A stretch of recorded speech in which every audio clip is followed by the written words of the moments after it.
Giving all thanks and praise to the Most High, He holds them oath for blessing us with a beautiful holy Shabbat day. Blessing us with the ability to refresh ourselves and to mingle with each other. Thanking Yah for the peace that we have in our midst. Hallelujah. Hallelujah. At this time we open up the afternoon portion of our Shabbat services by singing a song of Thy Wondrous Works We'll Tell, found on the 12th page, I think it is, in our songbooks. It's also on the board. Hallelujah. Hallelujah. The heaven declares the glory is thine. The earth is those on earth our God, the Creator of everything.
I just like to open up the Psalm service for every regular Shabbat. Our Psalms are Psalm 79, 121, 124, and Psalms 148.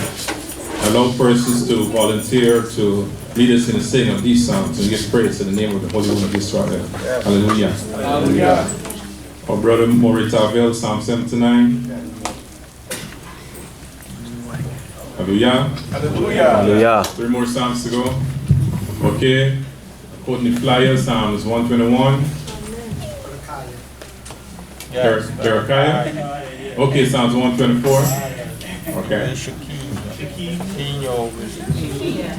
And Shekinah, Psalms 148. Hallelujah. Hallelujah. This is one family can sing all the Psalms, but let's go. WaEtHannan, Psalm 79. Hallelujah. Hallelujah. Shabbat Shalom. Shabbat Shalom Lecha. First and foremost, I would like to give all honor and glory to the Creator of heaven and earth, the power of our forefathers, Aharon, Yitzchak, and Israel, for His wondrous works for the children of men, for all the things that He's doing, have done, and will yet do on our behalf. Hallelujah. Hallelujah. The 79th Psalm. O Yah, the heathen are coming to thine inheritance. They have defiled thy holy temple. They have made Jerusalem into heaps. They have given the dead bodies of thy servants to be food unto the fowls of the heavens, the flesh of thy saints unto the beasts of the earth. They have shed their blood like water round about Jerusalem, with none to bury them. We are become a taunt to our neighbors, a scorn and derision to them that are round about us. How long, O Yah, wilt thou be angry forever? How long will thy jealousy burn like fire? Pour out thy wrath upon the nations that know thee not, and upon the kingdoms that call not upon thy name. For they have devoured Yaakov, and laid waste his habitation. Remember not against us the iniquities of our forefathers. Let thy compassion speedily come to meet us, for we are brought very low. Help us, O Yah, of our salvation, for the sake of the glory of thy name, and deliver us and forgive our sins for thy name's sake. Wherefore should the nations say, where is their power? Let the avenging of thy servants' blood that is shed be made known among the nations in our sight. And let the groaning of the prisoner come before thee. According to the greatness of thy power, set free those that have been appointed to death. And render unto our neighbors sevenfold into their bosoms their reproach wherewith they have reproached thee, O Yah. So we that are thy people, and the flock of thy pasture, will give thee thanks forever. We will tell of thy praises to all generations. Hallelujah. Hallelujah. Shabbat shalom. Shabbat shalom.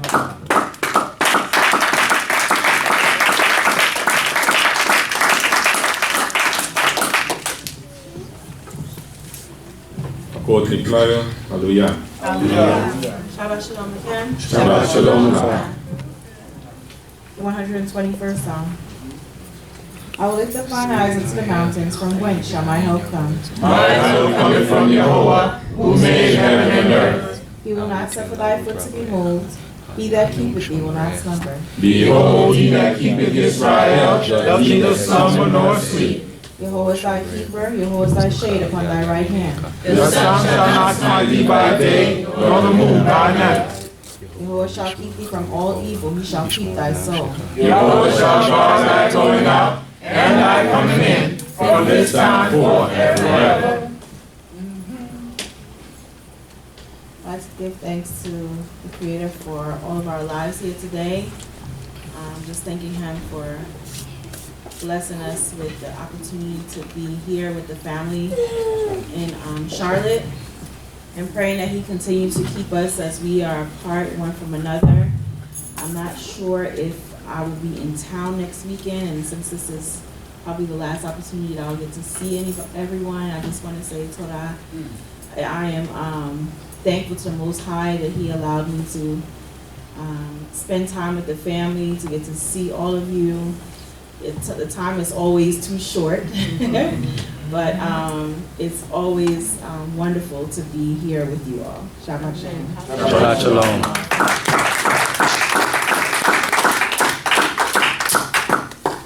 Psalms 124, Berekah. Are you in a quote or a B'Korah? Shabbat shalom. Shabbat shalom. It is always a pleasure to stand before the Most High and His people to give Him glory and honor and praises. With that, I read Psalm 124. If it had not been Yehovah who was for us, let Israel now say. If it had not been Jehovah who was for us, when men rose up against us, Then they had swallowed us up alive when their wrath was kindled against us. then the waters had overwhelmed us, the stream had gone over our soul. Then the proud waters had gone over our soul. Blessed be Jehovah, who has not given us as a prey to their teeth. Our soul is escaped as a bird out of the snare of the fowlers. The snare is broken and we are escaped. Our help is in the name of Jehovah, who made heaven and earth. Hallelujah. Hallelujah. As I said before, it is always a pleasure to stand before the Most High and His people to give Him praises in psalms. And like Niflaya said, just want to thank all of you here, for you all are family, and it has been a pleasure being here, embracing the spirit and the energy that everyone was able to share and give. And I pray that the Most High will be with us as we are separated and as Shaki and I travel to go back home this week. And thank you all again. Shabbat shalom. Shabbat shalom.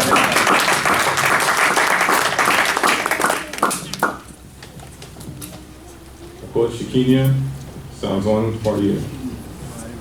Only baby.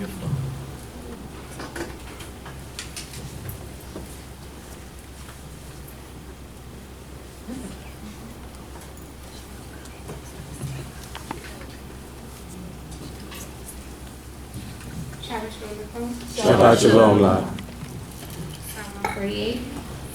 Hallelujah. Hallelujah. Praise ye Yahweh from the heavens, praise him in the heights. Praise him, all his angels. Praise him, all his hosts. Praise ye him, sun and moon, praise him, all ye stars of light. Praise him, ye heavens of heavens, and ye waters that are above the heavens. Let them praise the name of Yahweh, for he commanded, and they were created. Ye have also established them forever and ever. Ye have made a decree which shall not be transgressed. Praise Yahweh from the earth, ye sea monsters and all deep. Fire and hail, snow and vapor, stormy wind fulfilling his word. Mountains and all hills, fruitful trees and all cedars. Beasts and all cattle, creeping things and winged fowl. Kings of the earth and all peoples, princes and all judges of the earth. Both young men and maidens, old men and children. Let them praise the name of Yahweh, for his name alone is exalted.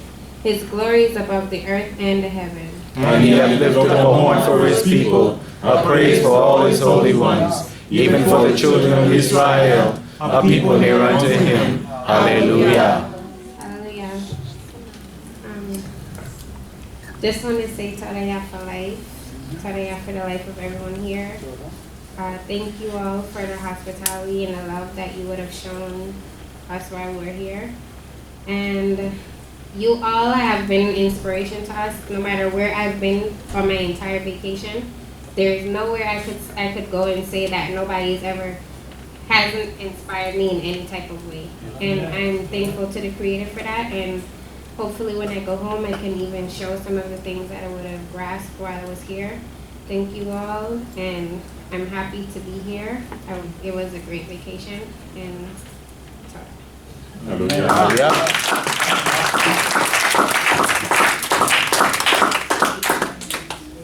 Thanking the Most High for the psalmist, their words, and may the Holy One of Israel truly continue to be the nation of Israel. We'll move back as we sing a few songs of praise to Yah Israel. Hallelujah. Hallelujah.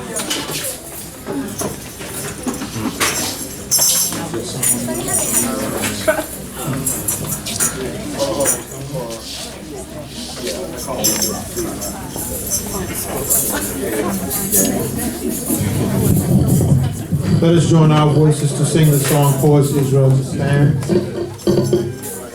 May Yah truly bless us as we build our families, as we stand for what is right. The song, Cause Israel to Stand, on page 5 in our song notes. Here are we, Yah, because of thy goodness. For our souls we commit to thy hand. Help us please, for thou promised our fathers, thou wouldst once more cause Israel to stand. Thou would help us to stand in thy glorious name. Thou would help us to stand and erase all our shame. Send thy mercy and thy force throughout all the land. By the power of thy promise, Yah, cause Israel to stand. We have thought that our Yah had forgotten, and we pray in our King's land.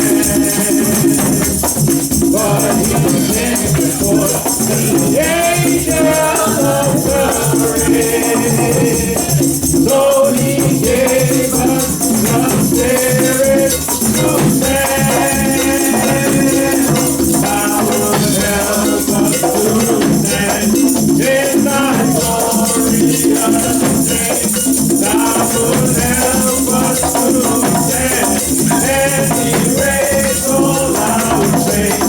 Save thy mercy and thy force throughout all the land. By the power of thy promise, Yah, cause Israel to stand. Thou would help us to stand in thy glorious name. Thou would help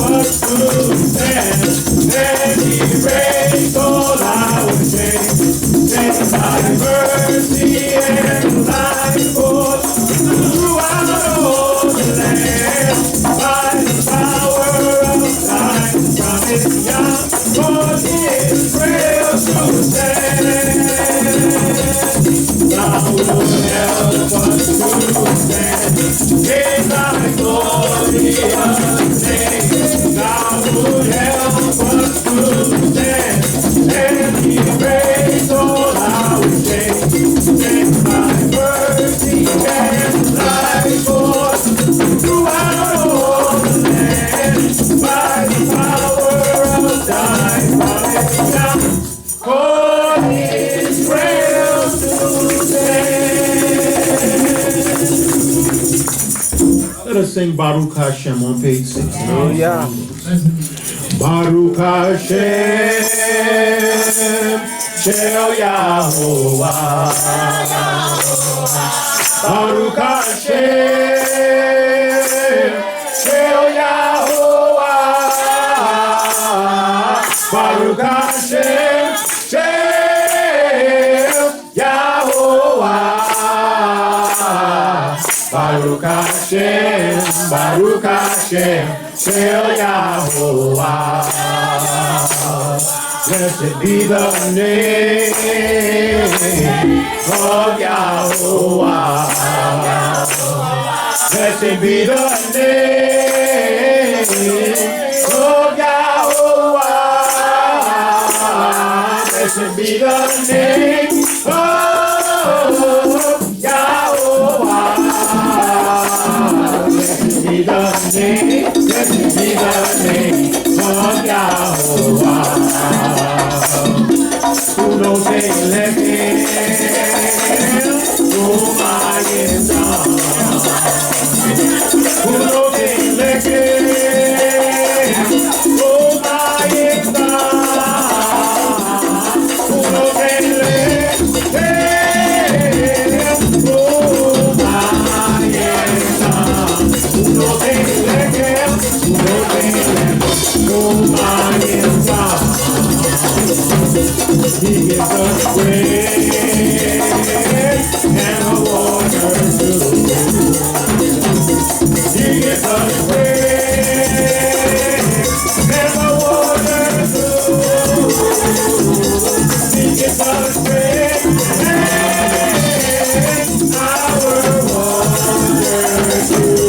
He gives us grace, oh, he gives us grace and a water too.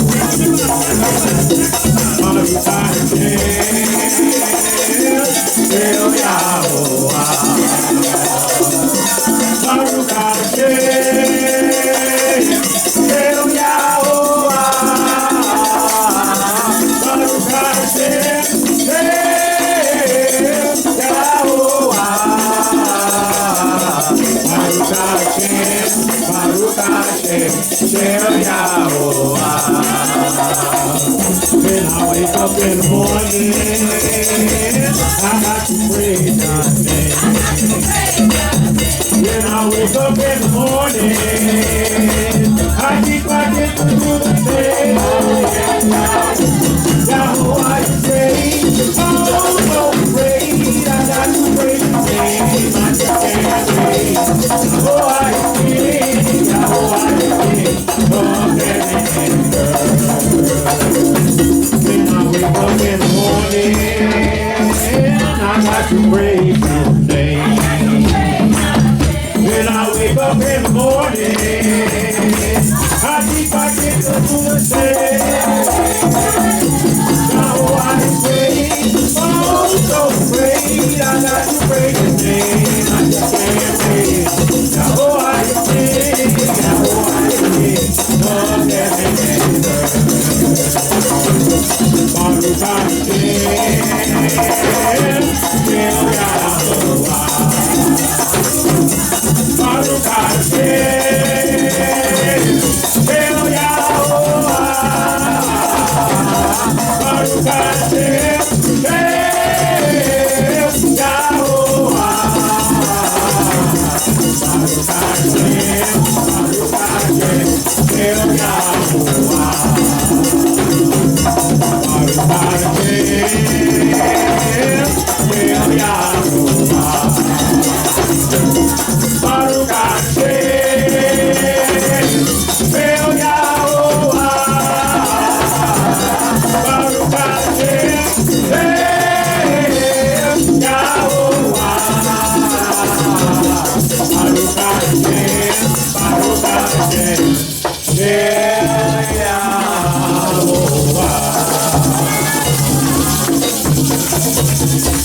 Let us sing Ha'azinali on page 6. May y'all give ear to these praises that we're sending up to him this day. Hallelujah. Hallelujah. Ha'azinali, ani aveka, ani ome, pole faneka, Ka'asherani margish me'ayer Ozefrael Ka'el Yahuwah Zadi Devorka Ka'matoraka Yeh Kakamu Rosele Modbo Shembo Akali Weko Mishpati Ati Omego Pero Shalom Mino Teletem Mino Miami Makira Mogol Hazman Meleka Ulam Bore Haaret Umoshienu Shemo Yahovah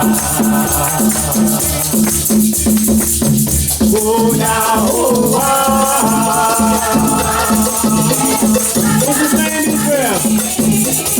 Yahovah.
Let us at this time welcome the star of the Ba'i, head of this community here in Charlotte, North Carolina, Aharon ben Levi ben Israel. Hallelujah!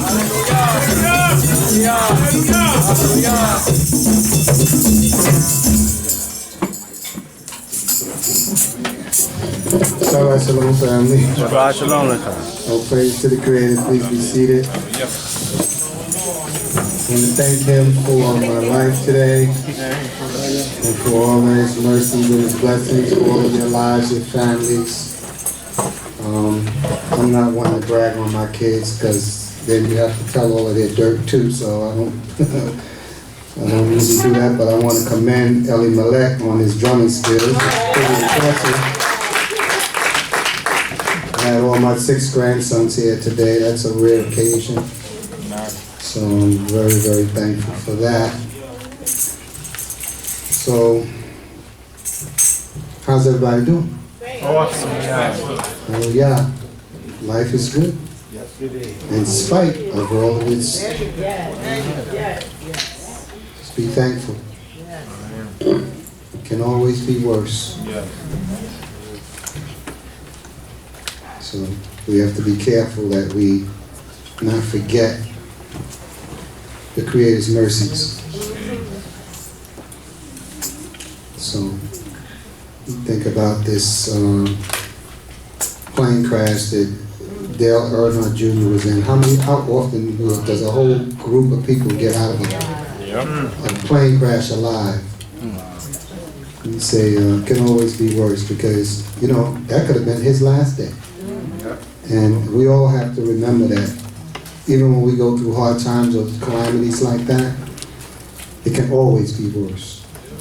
You think it can be worse, but whatever happened, you can add, the Creator can add 10 more things onto it. 100 more lives, 1,000 more lives. So we always have to say Torah Yah for His mercy, because it does endure forever. Okay, so I'm going to cover a few things. I'll let you all watch a video in a little while that will just humble you. It's part of the Black History series that we've been doing, showing certain videos and whatnot. So hopefully you all will get something out of that. That's coming. First, we're going to have a question and answer period. Anyone can ask a question, anyone can answer a question. We only ask in any event of controversy. Final decision rests up here, not because we know more, but because we want to maintain order in the house of Yah. So we can cover what was covered today in the Sidra by Moreh Shmuel, or we can talk about whatever it is you all have questions about. So question and answer period is now. Going once. Who's that? Oh, Shalom, Sadiq.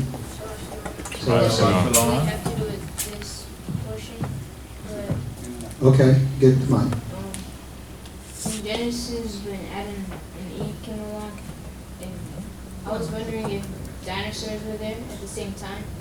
Oh yeah, everything was created at the same time. When Most High created the earth, the animals and the stars, so they were around. So I was wondering if, when the dinosaurs were wiped out, did the same thing happen to Adam and Eve? Well, Adam and Eve was already dead by the time the floods came, I believe. And it was a few generations later. And yeah, everything except for Noah and his family. 8 people survived it. Everyone else died in the flood. Okay? There were a lot of other people alive that may have carried over, but they all died. Okay? Anyone else have a question? No? That's unusual. Yirmiyahu? I call on you before you raise your hand. Shabbat Shalom, Nicole. Shabbat Shalom, Lecha. Correction earlier today in my market portion said the Civil Rights Bill was in 1963. It was actually 1964. It was when that bill was signed by Lyndon B. Johnson. It was initiated in 63 with President Kennedy before he was assassinated. So just a correction from earlier today. Amen.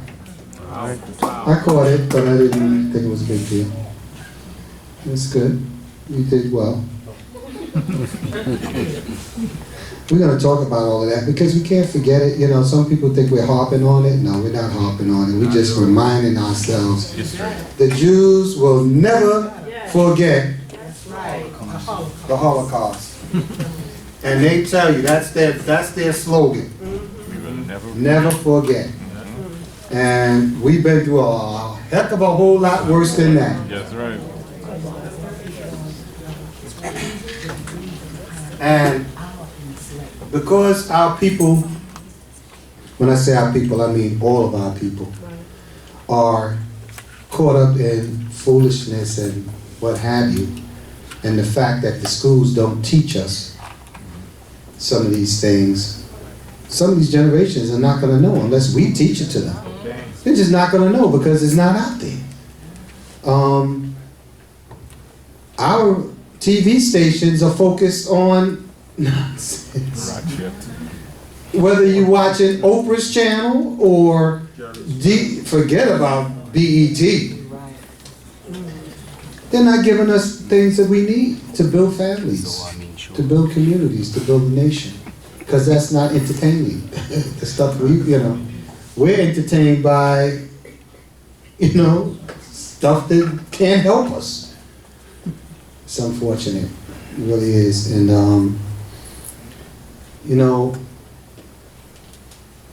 the Cohen Levy generation, the Malcolm X generation, the Martin Luther King generation, all the other men and women that came long before them, we have to keep that going. We have to keep that mentality going. I mean, it's a fight. Because everything, as the Martyr said today, is totally upside down. Abnormality is normal. And normal is an abnormality. So, I heard there's some pride thing going on this weekend. I didn't even know about that, and I watch the news all the time. I didn't catch it, but but they had Pride Week a while ago. But I guess they just keep having them because they're out there. And it's not just them. It's the Donald Trumps and it's everything else that's going on in this world. And it's not just in America. It's not Pride Week, that's Slide Week, they slide. Oh, I'm not getting into that. But we are in some very difficult times, and if we don't fight it's a fight. It's literally a fight against evil. It's a fight against everything anti-Yah. It's a fight. Exactly. It's a fight, and we have to stay in the fight. Our children would love to just meld into, if that's the right word, into whatever's going on and be a part of it just so they can feel like everybody else and not feel different. It's really a fight. It's really a fight. And I'm just hoping we don't give up and just capitulate, roll over and say, there's nothing else we can do, just let them go. It's just a few more generations and it can happen. If we're not careful. I just hope that we stay in the fight because it is what it is. Any other questions?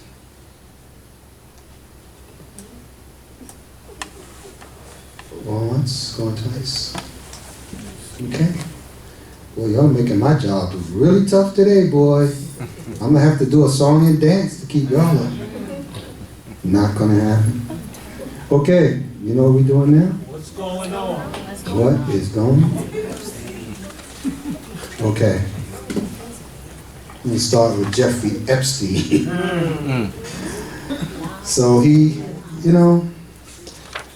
how did they let him kill himself? No, he wasn't taken out. He killed himself. The bad part about it is they knew he was going to kill himself.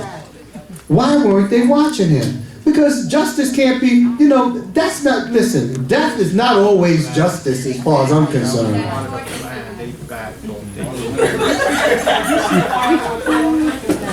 What was your comment? Something like that.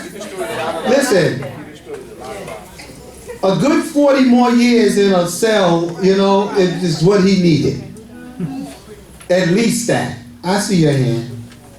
It's just ridiculous that they would let him have the opportunity, hours and hours. Listen, I'm not telling all my dirt. I used to work for the state of New York, and I worked the night shift. And I mean, I slept half of the night.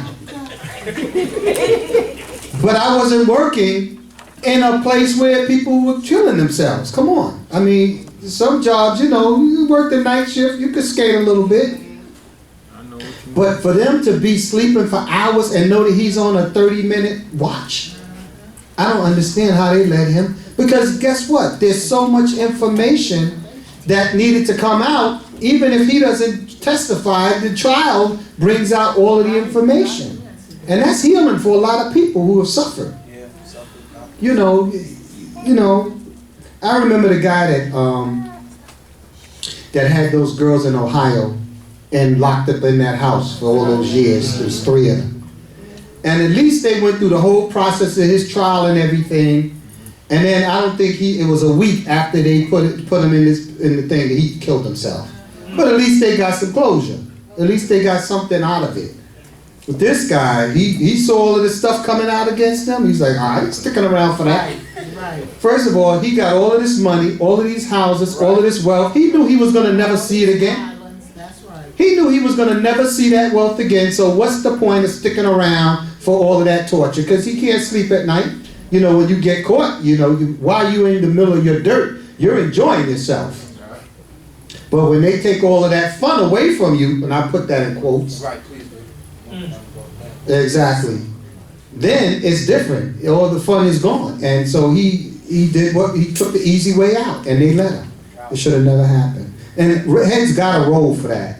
They've already taken the warden out, and they put some people on leave. That's just until they finish their investigation, then they'll fire them. But that's just not good enough. This guy got, and I just hope that all of the money stuff don't go nowhere, because they done froze all his assets and everything, because they gonna get that money. He's got $500 million. He's got co-conspirators. Yeah, and that's another thing. Yeah, he's got other people that helped him get these girls, you know, and brought them in. He couldn't have done all of that by himself. He had people out there that was soliciting those girls. None of that information. Well, they got some of it because they had some from before, but now it's going to be a lot tougher because there's no criminal trial. You don't have a criminal. You don't have a criminal, well, him to prosecute. Okay? When I was up here last, I'm going to move on from that. We had all these shootings. One of them happened in the morning while I was here, and then was another one that night. That's in El Paso and Dayton, Ohio. 31 people died. And again, it's another situation where that's now become the norm. It's like you're waiting for the next shooting. And there's been several since then. Look at Baltimore. You know, he shot 8 cops. I'll get to that. I'll get to that one in a minute. Philadelphia, I'm sorry. We'll come back to that in a second, because that's another funny, not funny, but sad situation. And they still won't do something about letting any and everybody have a gun. I'm for guns. I mean, there's nothing wrong with having them, but they're letting the wrong people have them. And they're not controlling that, so sad. Like I said, it always can be worse. You had 5 children killed in a Pennsylvania daycare center this week. And one firefighter lost 3 of his kids in that daycare. They were working the night shift. The kids were in there overnight. I was like, how can this happen at night? Well, some people work at night, and this daycare was keeping people's kids overnight. And they had one fire detector in the attic. I I just remembered I didn't get your hand. I'm sorry. Yeah, I know. I'm going to come back to him, I promise you. No, I want to talk. No, we're going back. But your children, can you imagine taking your children to it's just the thought of it is frightening. That you could send your children to school or infants to a babysitter and take 3 of your babies. We have a lot to be thankful for because there is no other protection from these calamities. It's just Yah's mercy.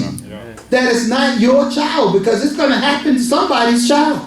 It's going to happen to somebody's parent. It's going to happen to somebody's family. So it's only the mercies of the Creator, and that's why I keep saying it because we can get complacent if we want and take the Creator for granted. That's a bad move.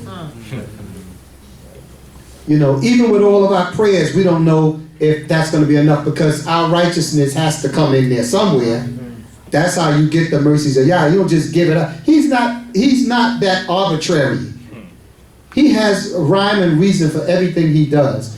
Sometimes we may not even understand it. But the important thing is that we want to do everything to win his favor. Everything we can do to win his favor so that we are not the victims of this type of calamity. I know some of this stuff is depressing. Sometimes I have fun stuff in here, but this is the world we're living in and things are happening. And we have to always, you know, I bring it to you just so we can realize the comforts that we have and the security that we have. And hopefully it's permanent. And we just pray that the Creator is merciful because there's a lot of things going on in the world. All right, Tarbell, I'm going back to your question or your response. Speaking about Shabbat Shalom. Praise Yah. You were speaking about Epstein. Epstein, yeah. What you got? I got a report. I don't know how true it is because you know some of this stuff come on on the phone. And they said his body came back from the morgue and they realized it was not suicidal, it was strangulation. He was strangled. So I don't know because they're saying that he knew a lot of information. He had a lot of dirt on a lot of people in high places. A lot of people wanted to kill him. They wanted to get out because they didn't want that information to get out. So I don't know.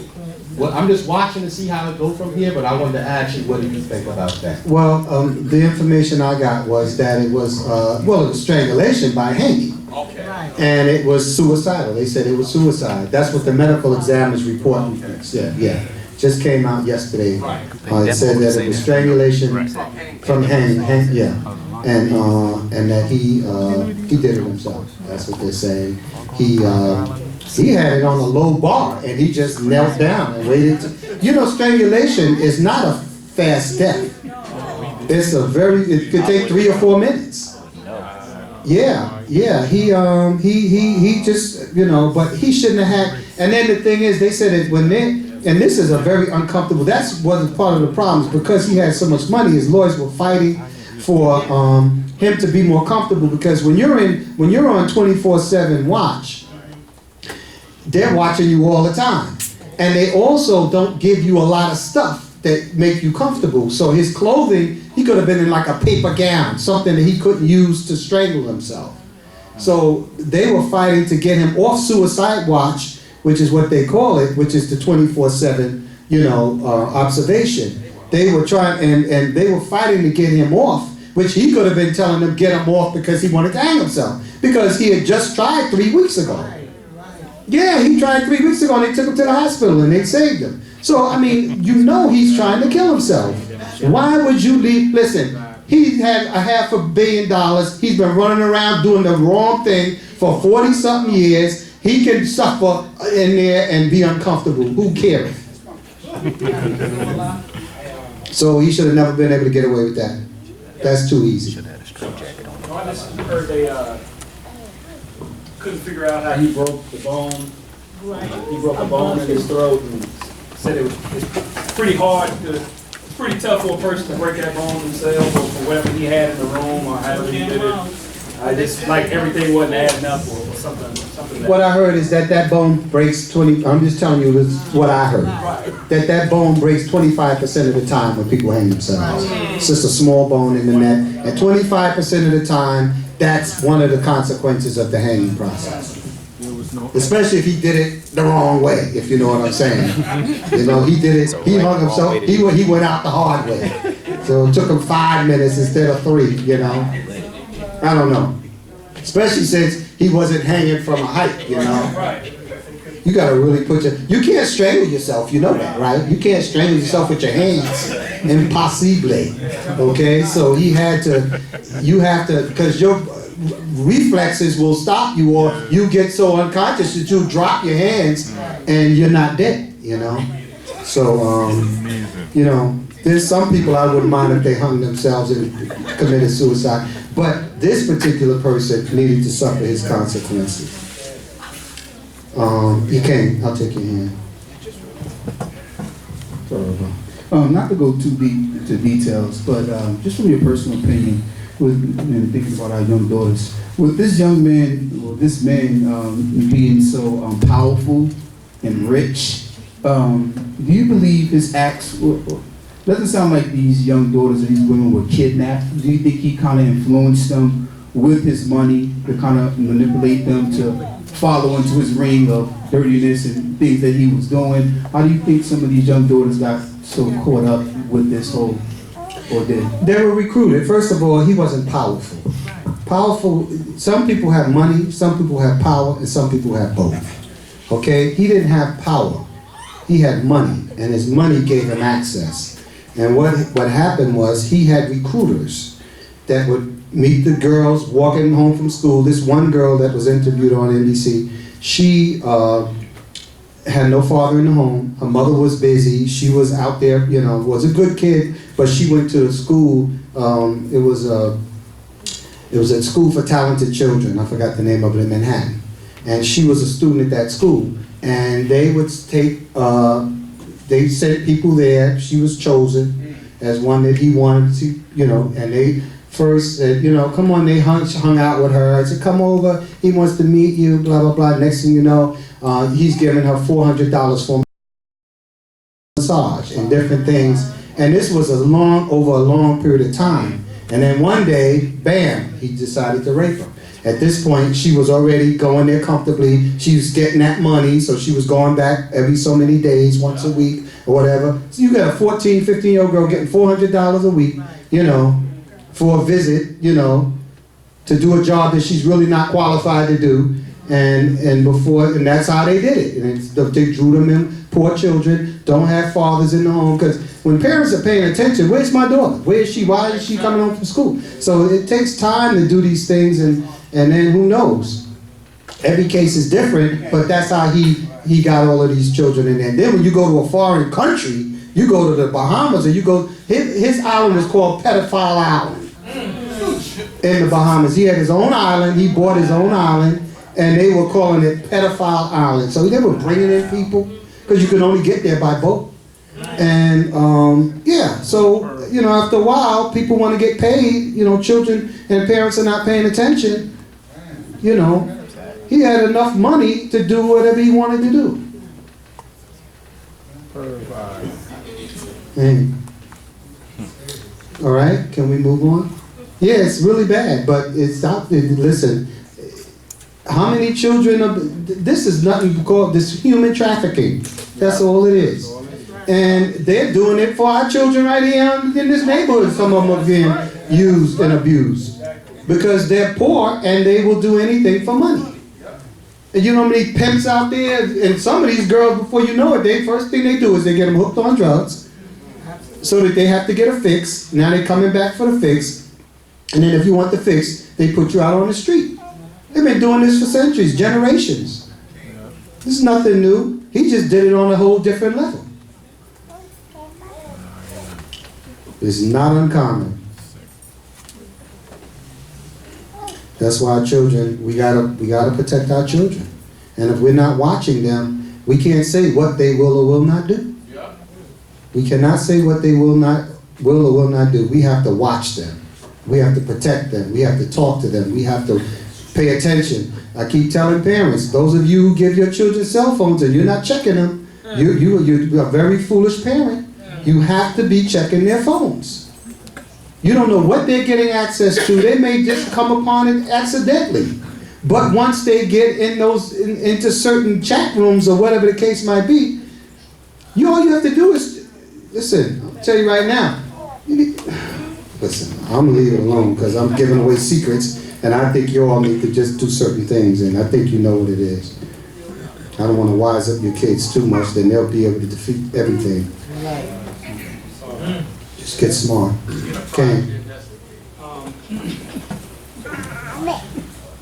Once again, there is a service out there for monitoring cell phones. I think it's M&M Guardian, small monthly fee, but you get notifications on whatever you need to get notifications on, check text messages, and you ain't got to grab no phones to come grab you. Right. I mean, I've been giving this information out all the time. Parents need to do what they need to do. There's stuff going on in this community. Y'all not paying attention. You need to pay attention. I'm going to repeat that. There's stuff going on in this community. Y'all need to be paying attention. Parents need to be paying attention. I'm not telling you what I think. I'm telling you what I know. Pay attention.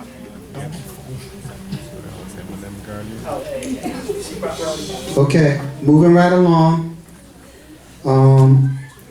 You ever see these, I mean, it's coming to Charlotte now where these dirt bike kids are going around blocking traffic and causing havoc.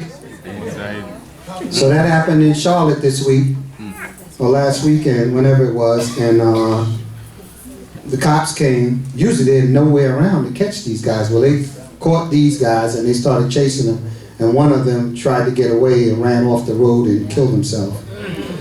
Went off his bike. He was in West Charlotte. And then they're still looking for the rest of them because they got video out there.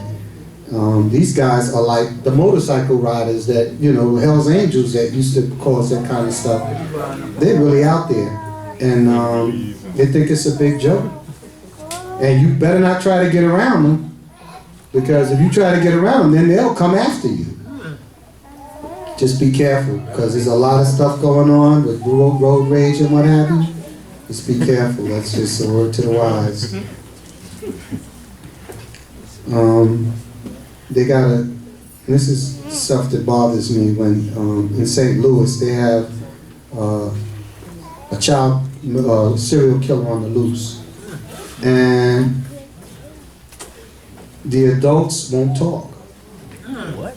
They're like all afraid to tell on the guys. They know who's doing it. These killers, there's a lot of killings going on, and I think some of them are, what do you call it? Not so much a serial killing, but they're having shootouts and they're caught in the crossfire. People know who's killing, you know, who did the shooting. And yeah, gang violence, and they're not telling on them because they're afraid. If you tell on them, then they'll get them off the street. But that's how crazy the system is. A lot of these people are afraid that you're not going to get them off the street and they're going to become victimized. That's what's going on in our community. In our communities, that's what's happening. Just want to bring you up to date on that. Okay, so this Philly shooting.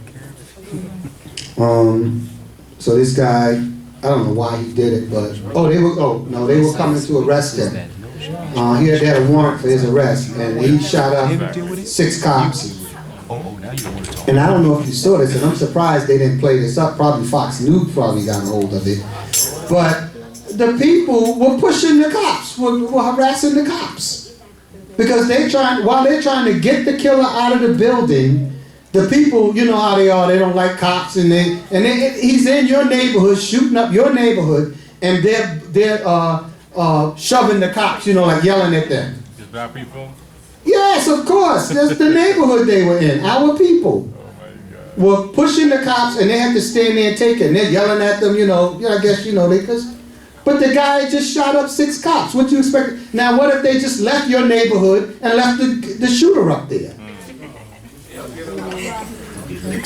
We got to know when to protest and when not to protest. What'd you say? They'll get him out. They'll probably like, y'all get out of here, let us handle it. No, and then they'll let him go because you know what? Ain't no snitches get stitches. Why would they tell on somebody that's shooting a cop? Because they hate cops. I mean, we got to figure out whether they're friend or foe based on the circumstances. They're foe when they shoot an innocent kid in a car from a pullover. I could see you, but you got a guy that's shooting people up, you know, and come on, why would you fight that? Come on. That's total ignorance. Total ignorance.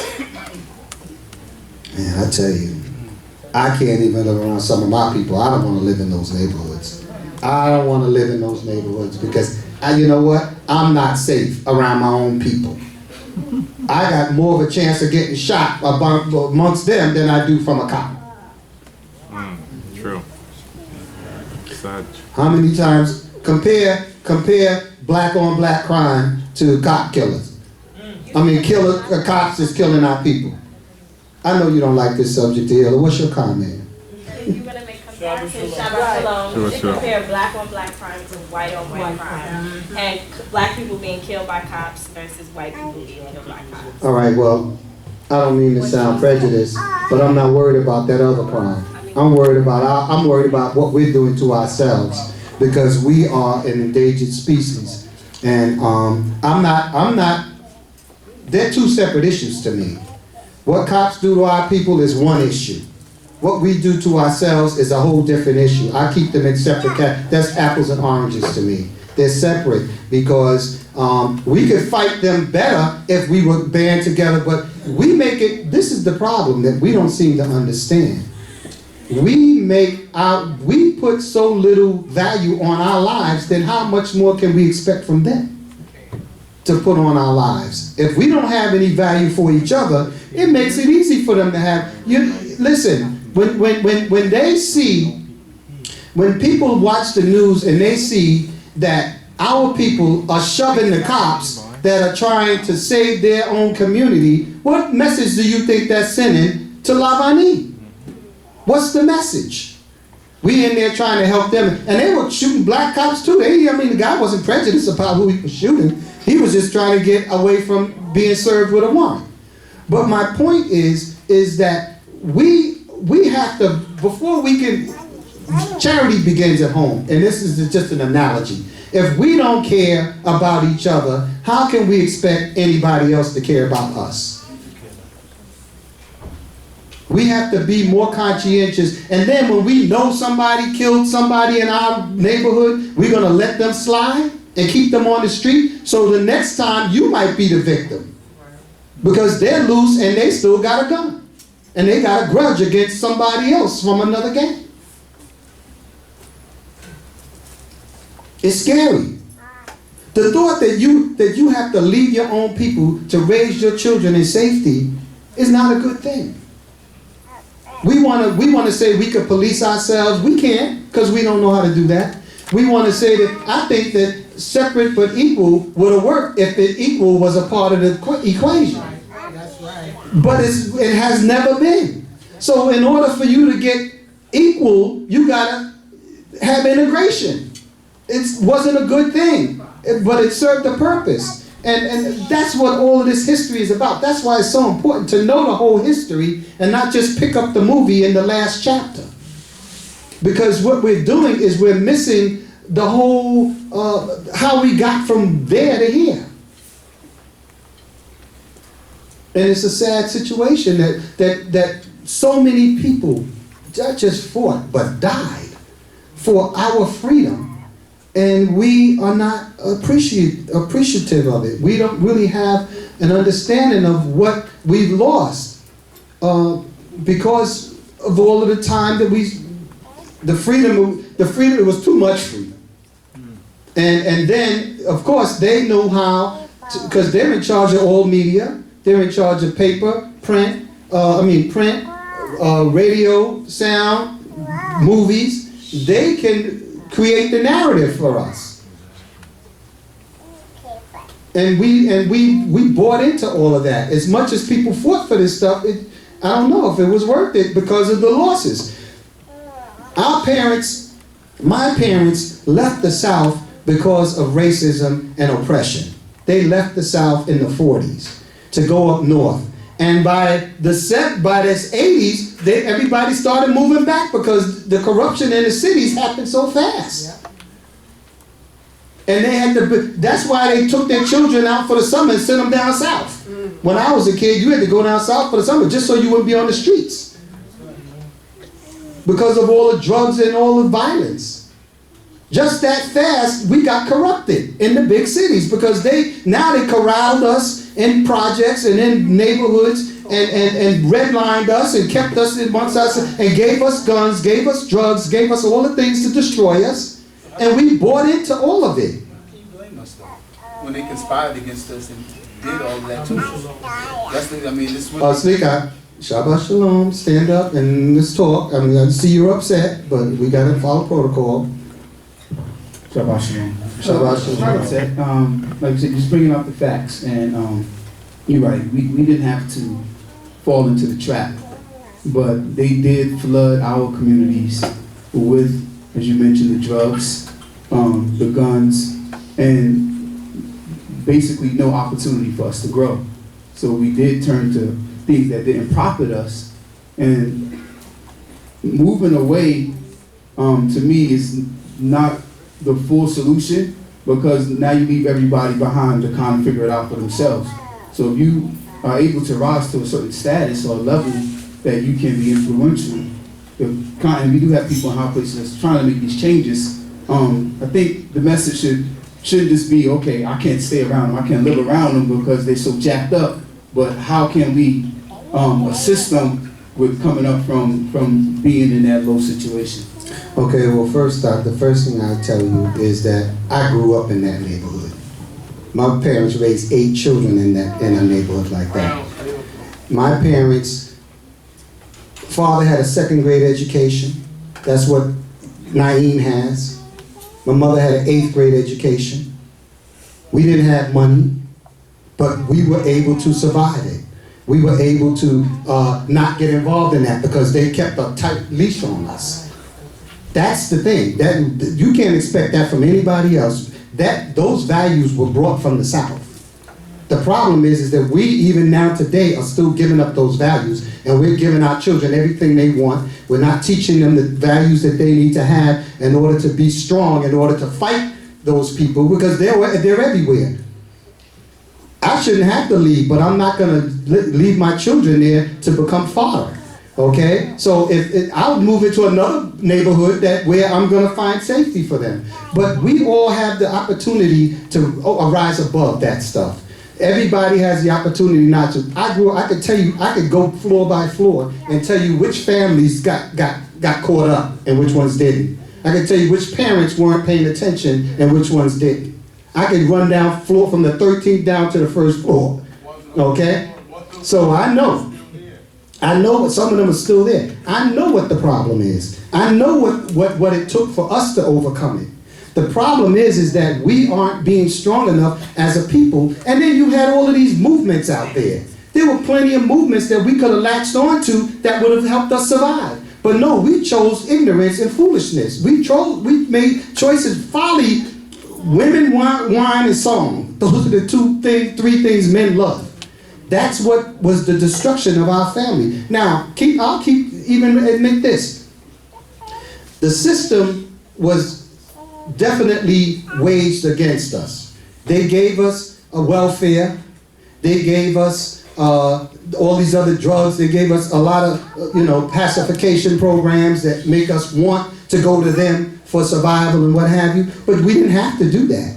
We made it, that's the easy way out. How many people in the projects that, I just heard, I was talking to my daughter just the other day who lives in New York, who brought her sons down here, who works in the projects giving services to these people. They got to fight with, they got to give them little luring trinkets to get them to come in to get job training, and that's what she does. To get them job training, get them out of there. They don't want it. They want to have drugs and they want to stay in the neighborhood and just loaf. They don't want to get an education. They want free stuff. You don't have to think like that, but you can't expect anybody else to take you out of that mentality. You have to want to get out of that mentality. Those are choices people are making. And now with all this, that's what bothers me, because we have suffered so hard to get education and things like that, and now our children don't want to go to school. Who are you going to blame for that? These are choices that we're making. We look at the book, read the history. We gave up the Creator, so that's where we went wrong. A lot of our people have no knowledge of that. I get that. Maybe because they're in the church, and so they have no knowledge. But the opportunities are out there. If you want to even look at, and then they give us stuff, okay, well, be a drug dealer, you know, or be a rapper, or be a basketball player, you know, and that's your way. But there are other avenues. The schools are still trying to teach it. We have now black people in the schools. You can't blame, when I grew up, there was no such, I had one black teacher, and that was in first grade. After that, all white until I got into, I don't even remember, college maybe? Now you have our people in the schools, and I know that there's some parents in here that are teaching these children the right thing. Do they want to listen? What are the parents doing? The parents going up there cursing out the teachers and taking the side of the children before they even hear the story. Whose fault is that?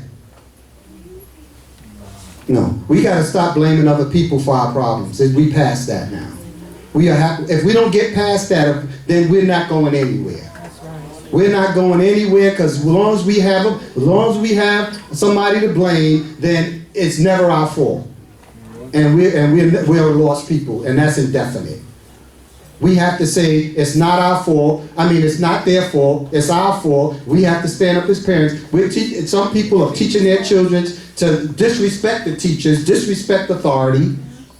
What do you expect them to do? Who's going to hire them? Who's going to teach them? If the teachers have to go into school and spend all of their time disciplining our children with things they should be learning at home, they're not going to learn anything.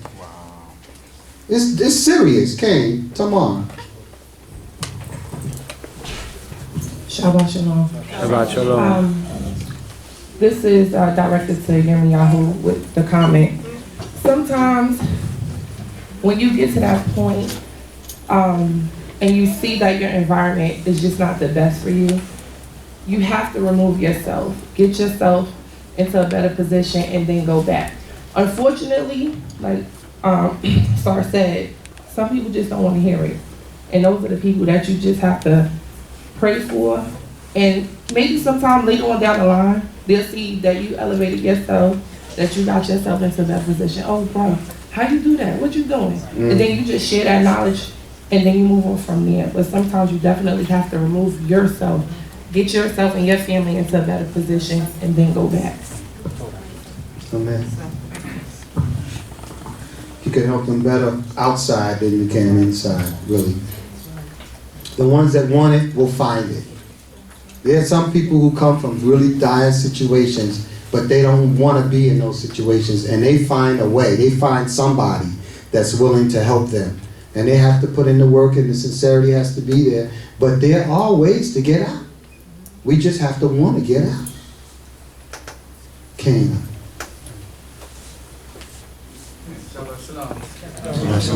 So just listen to the conversation. It seems like we don't know which direction we're really going into. I mean, it's like crime is run rapid, even now more in the South now too, and in the North as well. So like, are we going to be moving from the South back to the North, or from the North to the South? Like, what? I mean, because it's getting really bad in the city. I mean, I don't know what city, what city you're going. Well, I don't care if it's Georgia cities or Carolina city, but Charlotte is growing. A lot of people coming from North to Charlotte, they bringing their bad habits with them. As you know, this week was the Gay Pride week. It's just a lot of stuff going on, and that brings a lot of crime, a lot of trouble, a lot of everything. So I don't know through statistics or what. I know the answer in the sense that the direction is coming from the North to the South, but do you think that some people in the South is ready to go up north because of the kind of crime that's happening here? No. There's no comparison. Let me just say this. The crime is everywhere. But certain places are worse than others. You look for the place that's not as bad as someplace else. The crime in New York, this is the problem with New York. In New York, the congestion makes it a lot worse because you're crowded into small places with a lot of people. and that means you're more exposed to a lot more. When you say crime, that's the broad word. Sometimes it's just bad influence. You know what I'm saying? It's just bad influence. And in other words, I don't walk out my house, and I don't think many of us do in this community here, where on the corner they're hanging out, dealing drugs, shooting CeeLo or whatever the case might be. You don't see that here. You can have the nicest, cleanest house in Brooklyn, but you walk out your door and you're surrounded by all kinds of evil. It's a big difference. And so just this environment is a lot better. And no, I would never go back to New York to live. I have a hard enough time going back to visit. So it's no comparison. And the thing is that, so we have a lot more choice here. I was in New York. I couldn't live wherever I wanted to live. I was relegated to certain places. I could not move into certain apartment buildings. When my wife and I were trying to go out on our own, we had to, go there to find out, oh, the apartment's been taken. Once they find out you're black. That's what I had to deal with. Right around the corner from my house, we took a drive and they started following us because we went into the wrong neighborhood. I don't have to deal with that down here. Even today, I don't have to deal with that down here. So there's a lot of differences that make it a lot easier to raise a family in this environment. I can go out at night, and if I don't go in the wrong neighborhood, because only certain neighborhoods is really like that, I could go out and feel like I'm gonna have a good time. If I go out in New York, by the time I get out of Manhattan or I go down the street or whatever, I don't know what's gonna happen. So it's a big difference. And I've lived in both places, okay? So you can't tell me I don't know what I'm talking about. I spent 42 years in New York. Okay? Thought I saw him. All right. It's rough. I'm just giving you all the reality. And for no other reason, I'm giving it to you so that you can think about how you are going to raise your children. What values you're going to try to instill in them. And because you only get one shot at it. You only get one shot at raising a child. And every stage is different, and every stage requires attention. And we just have to, I'm just suggesting we be more cognizant, pay more attention. Okay? I'm going to move along because I have a video I want you all to see. This is on Frederick Douglass. And there's it's a documentary, but a lot of stuff is going to come out about the things we're even talking about right now. And I wish I had chosen something different based on the discussion we're having, because there's so many videos I looked at this week. Yirmiyahu and I binged on Shaka Zulu. I had never seen that movie, the miniseries. We watched it this week, and I could not believe what he did. He went mad. And it just goes to show you, because it's all relevant. It's really all relevant about how we get caught up on ourselves and how we can destroy our own selves because of ego and power and different things. That just was crazy. He left depressed. He was done. Because in the beginning, you're like, yeah, he's rah, rah, rah. And then by the end, I was like, I'm disgusted with him. He didn't want to see the end of the movie because he just went out really, really raw. It was crazy. But all of these things are messages. They all have messages. And it's so important that we expose our children and ourselves to them, so that we can learn from them, because we are the last hope. We are the last hope. And what we have to constantly remember is Creator told us thousands of times, only a remnant. So you can't worry about the people that ain't going to make it. You got to worry about whether you're going to make it. And if you can be an example and other people, then even then you can't drag them along. They have to want it, and they have to serve Him themselves. You can't bring somebody along because you serving the Creator. Well, I want this one to come with me. No, they got to want to serve the Most High too. They got to do certain things for their families too. They got to have a certain allegiance to the Creator too, or they cannot be saved. And you know, that's the world we live in, and that's the way the Creator set it up.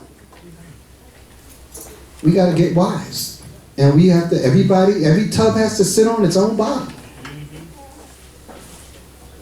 And it's not getting easier. Because all of the things that were established in my childhood are being destroyed and eliminated. Some by the enemy and some by our own selves. So this video is about an hour and a half long. Try to stay up. And we're going to start it now. Maria, are you ready? We're going to kill the lights. We're going to leave this one on, or we'll see what we can do, because I want them to be able to see the movie. All right? And it's a documentary, so it's not like you're going to see a lot of action and all of that, but some of the messages that come out of it are powerful. And there's a lot of things you're going to learn about Frederick Douglass that you may not know. Okay? And I'll be back later.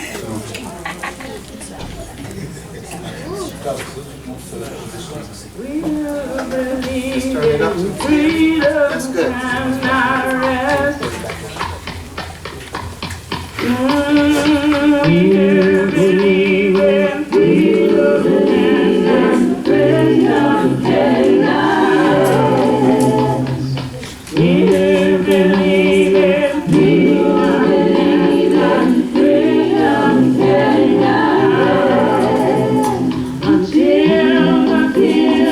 We are here, and here we are likely to be.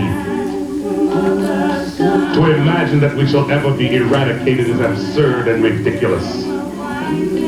We repeat, therefore, that we are here and that this is our country.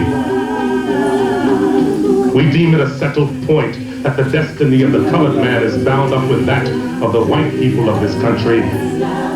We shall neither die out or be driven out, but shall go with this people either as a testimony against them or as evidence in their favor. That which touches me most is that I have a chance to work with people. Frederick Douglass was there to challenge America, to question America about its mission, to question America about its Constitution, to question America about its very independence. From Douglass, I've learned more than from anyone else that to understand a notion like freedom, one has to understand its denials. One has to understand the way it has been obstructed in order to understand the way it's found. They tell the story that a student came to see him near the end of his life, and the student asked him, "What should I do with my life?" And they tell the story that Douglass said, pulled himself up to his great height and said, "Agitate, agitate, agitate."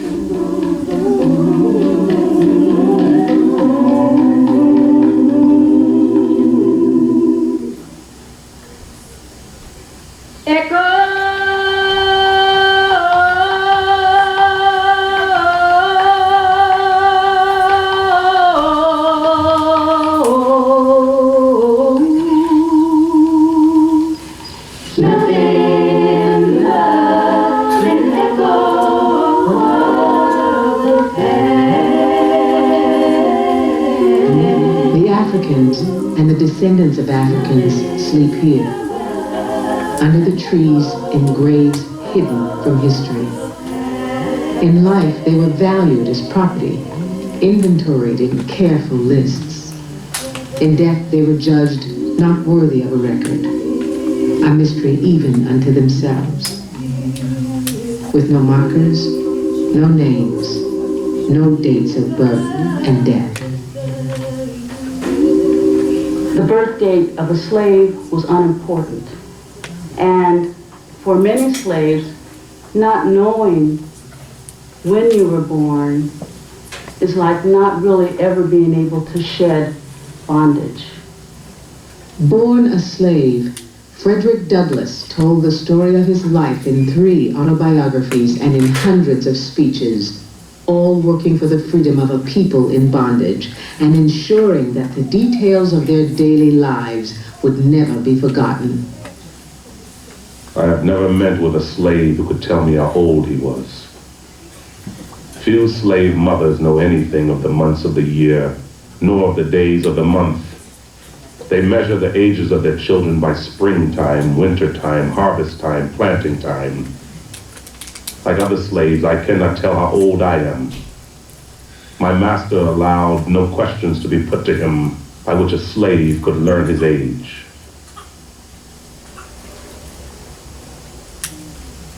Knowing who you are, knowing where you came from, knowing your birth date, has to do with knowing your individual identity. For Douglas, knowing his birth date meant knowing who Douglas was, who Frederick Augustus Washington Bailey was.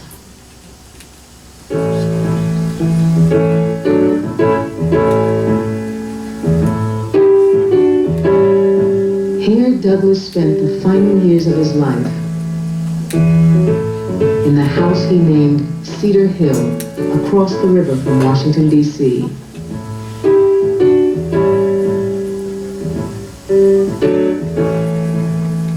On a spring morning in 1894, a year before his death, he recorded the last entry in his diary. He described a trip to Baltimore to visit a relative of his old slave master. He was still in search of his birth date, a matter Douglas called a serious trouble. I called yesterday while in Baltimore upon Dr. Thomas Sears and learned the following fact. Captain Aharon Anthony died November 14, 1823. Working with the recorded death of his slave master, Douglas figured his own birth date as February 1817. But he was wrong. Years after Douglas died, the truth about the birth of the slave Frederick Augustus Washington Bailey was discovered in a plantation ledger. Next to his slave name was the date, February 1818.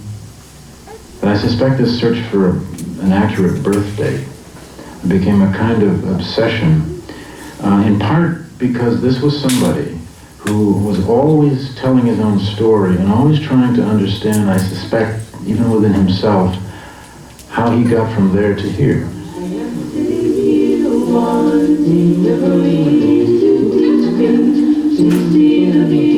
The first experience of life with me that I now remember began in the family of my grandmother and grandfather. My grandmother enjoyed the high privilege of living in a cabin with no other burden but then her support and the necessary care of the little children.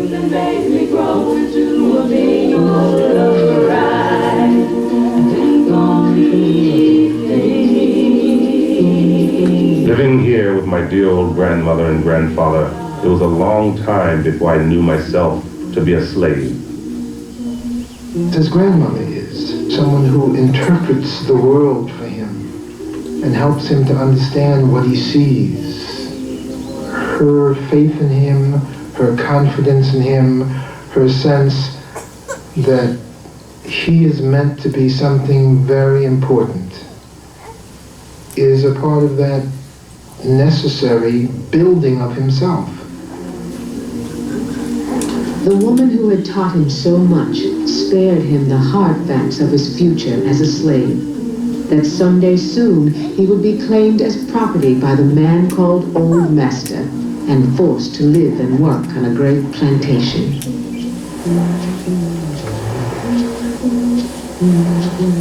When the time of my departure was decided upon, my grandmother, knowing my fears and in pity of them, kindly kept me ignorant of the dreaded event.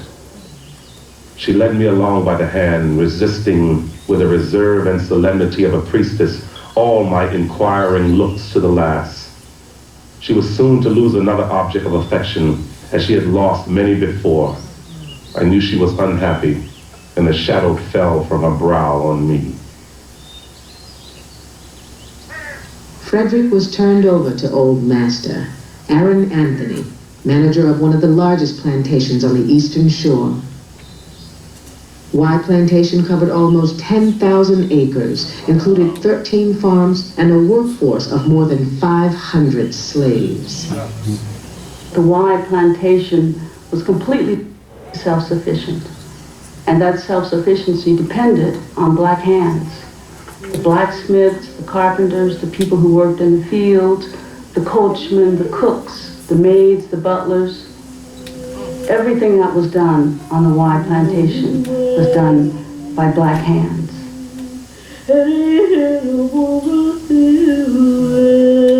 In the world into which Frederick Douglass was born, slavery was a time-honored American institution 200 years old. More than 1 million Africans and African Americans like himself were considered property. They were bought and sold and were bred like cattle.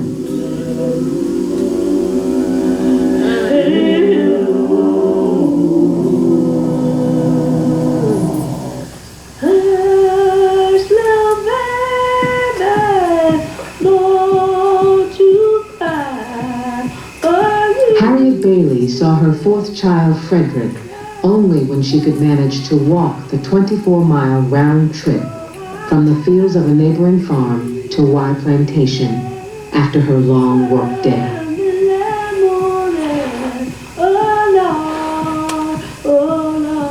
His mother represents what a terrible thing slavery can do to a family, to a community.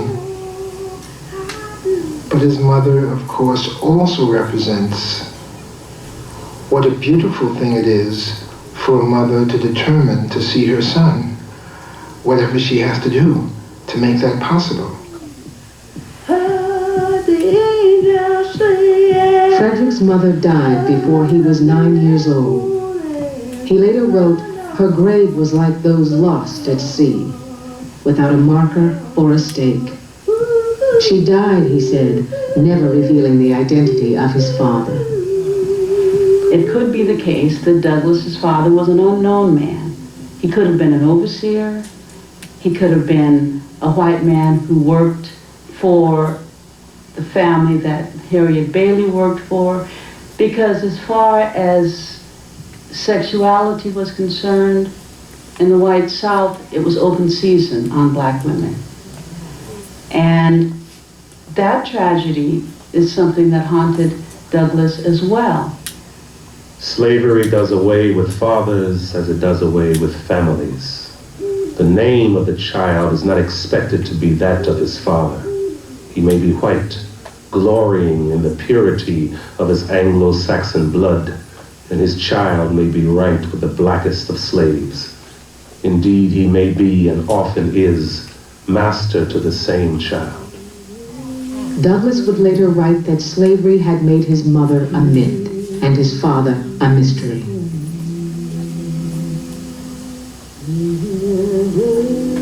A little nearer to my old masters stood a very long, rough, low building, literally alive with slaves of all ages, conditions, and sizes. They would sometimes sing. They breathed the prayer and complaint of souls boiling over with the bitterest anguish. Every tone was a testimony against slavery and a prayer to God for deliverance from chains.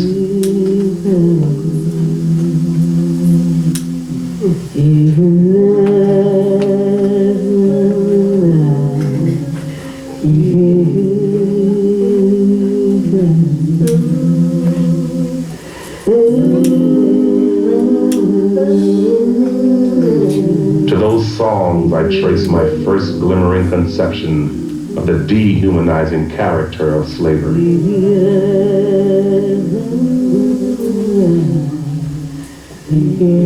And Douglass saw firsthand the cruelty of slavery. He saw his Aunt Hester beaten cruelly.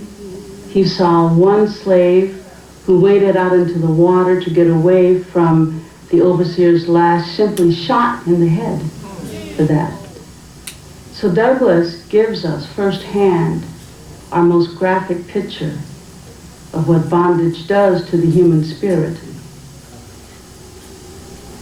As I grew older and more thoughtful, I was more and more filled with a sense of my wretchedness. The terrible reports of wrong and outrage which came to my ear, together with what I almost daily witnessed, led me, but when 8 or 9 years old, to wish I had never been born.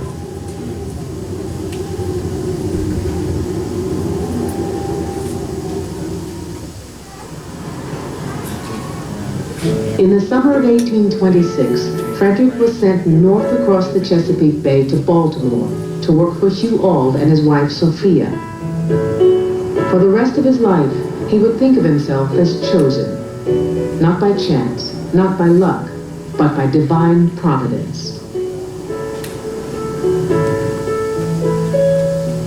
In the home of Sophia Auld, young Frederick was no longer treated as property, but treated as a child. He slept in a bed for the first time, took meals with the family, and was encouraged to speak his mind.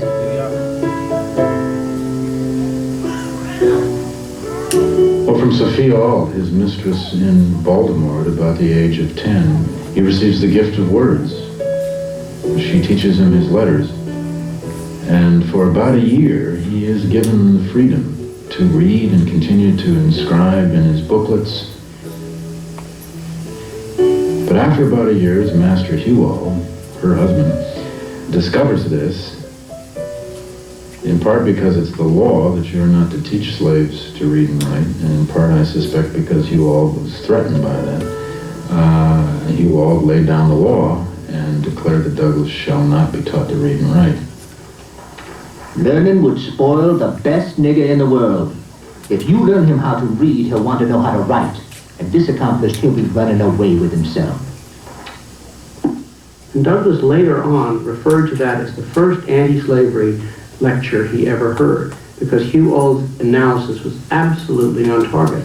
He was describing what would eventually kill off slavery. It would be when black people came to have the power to articulate their grievances.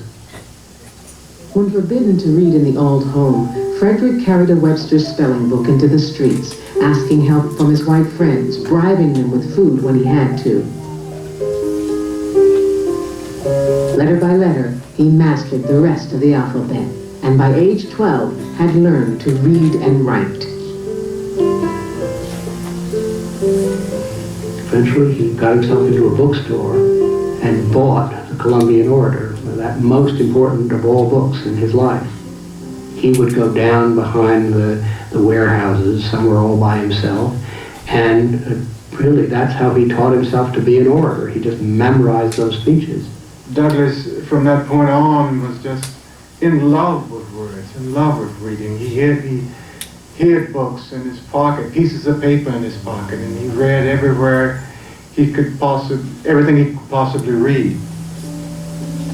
As I read, behold, the very discontent so graphically predicted by Master Auld had come upon me. Knowledge had come, light had penetrated the moral dungeon where I dwelt.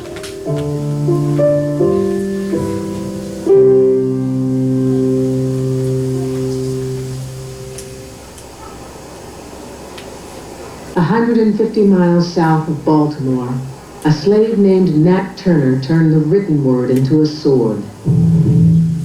Preaching that passages from the Bible foretold rebellion, he led a band of slaves against the town of Jerusalem, Virginia, killing 57 white men, women, and children before he was captured and hanged. In the aftermath, Southern states passed even stricter laws against slaves learning to read or becoming ministers or holding prayer meetings out of the sight of white people. What happens when you have a rebellion like Nat Turner's rebellion is that the entire countryside, indeed the entire South, is up in arms. And every black man, woman, and child is a target. And the repression is immense. There is death, there is torture, there is fear, there is suspicion. Every black is a rebel. In 1831, the same year that Nat Turner marched on Virginia, young Frederick experienced his own religious conversion. While thus religiously seeking knowledge, I became acquainted with an old colored man named Lawson. He fanned my already intense love of knowledge into a flame by assuring me that I was to be a useful man in the world. When I would ask him, how can these things be? His simple reply was, trust in the Lord. It is his father Lawson who identifies for Douglas, in a sense, a deep piece of his calling, to take the spoken word and the written word and to meld them together into a great weapon on behalf of freedom. At age 15, Frederick Bailey was ordered back to Y Plantation. His new master, Thomas Auld, wanted him hired out as a field hand and sent him to work for Edward Covey, a farmer with a reputation for breaking difficult slaves. What we've got here now with Douglas living with Edward Covey is a teenage slave who is not only disobedient, but is in despair. He's clearly a very thoughtful young man at this point, but he has seen the rest of his life. And he's seen that the rest of his life may mean that he's a field hand. He almost broke Douglas. He worked him night and day, and he threatened him and used words of intimidation and violence, and Douglas was on the edge of being broken, and on the edge of being made into a meek and humble slave. It was the whip, the sting of the lash that Covey used to control young Frederick. But after 6 months of beatings and work in Covey's fields, Frederick decided to be beaten no more.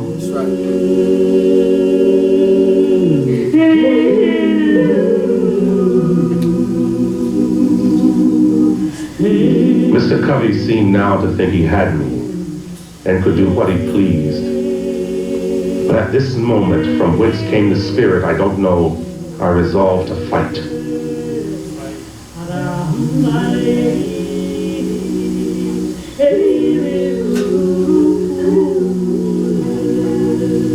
This battle with Mr. Covey was the turning point in my career as a slave. It revived within me a sense of my own manhood. I did not hesitate to let it be known of me that the white man who expected to succeed in whipping must also succeed in killing me.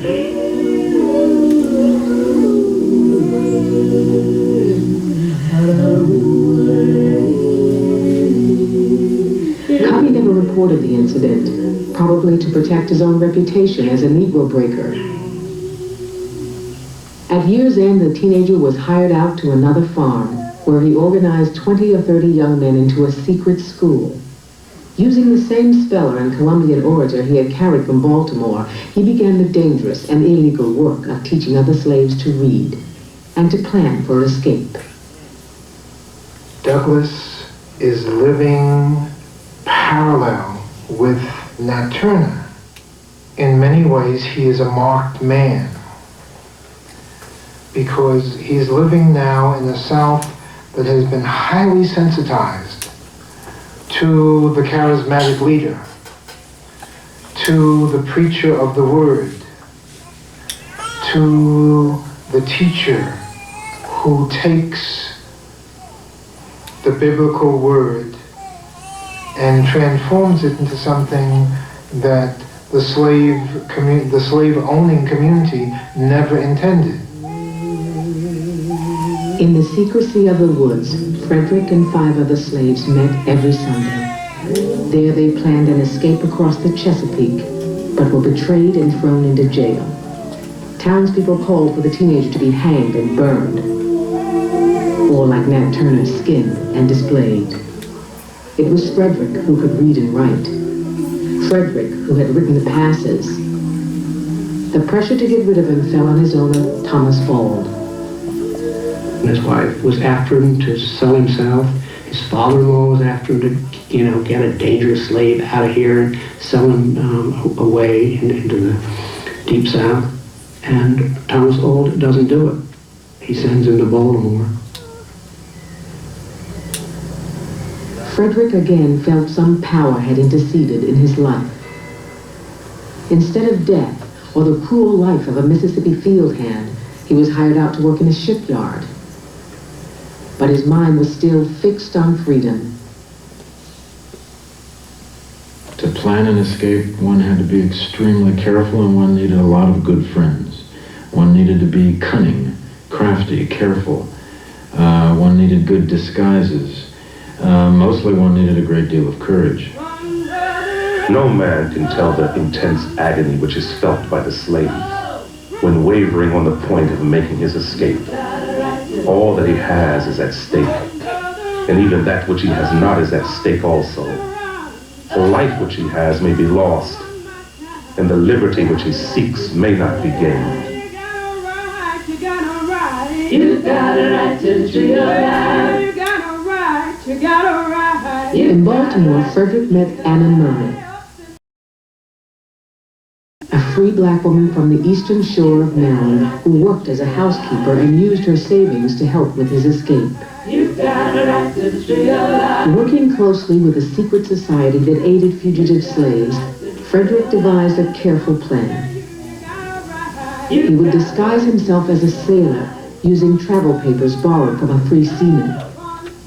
He would travel by train to Havre de Grace, Maryland, then cross the Susquehanna by ferry, take another train to Wilmington, Delaware, and finally board a steamboat to Philadelphia.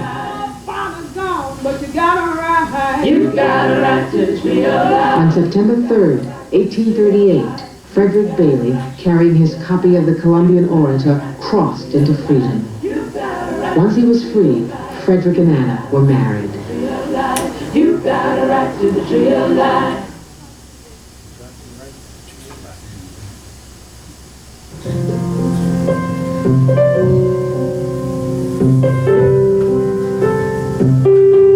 The couple traveled north to New Bedford, Massachusetts, a Quaker town with a large fugitive population. There, to avoid the attention of slave catchers, he chose a new last name. From Sir Walter Scott's book, Lady of the Lake, Frederick Bailey became Frederick Douglass. I think at that point Douglass felt secure, felt relatively safe, because he's living in a community with a large number of fugitive slaves, with an abolitionist tradition, and he probably wanted to remain an essentially private man. In 4 or 5 months after reaching New Bedford, there came a young man to me with a copy of The Liberator, the paper edited by William Lloyd Garrison. The Liberator was a paper after my own heart.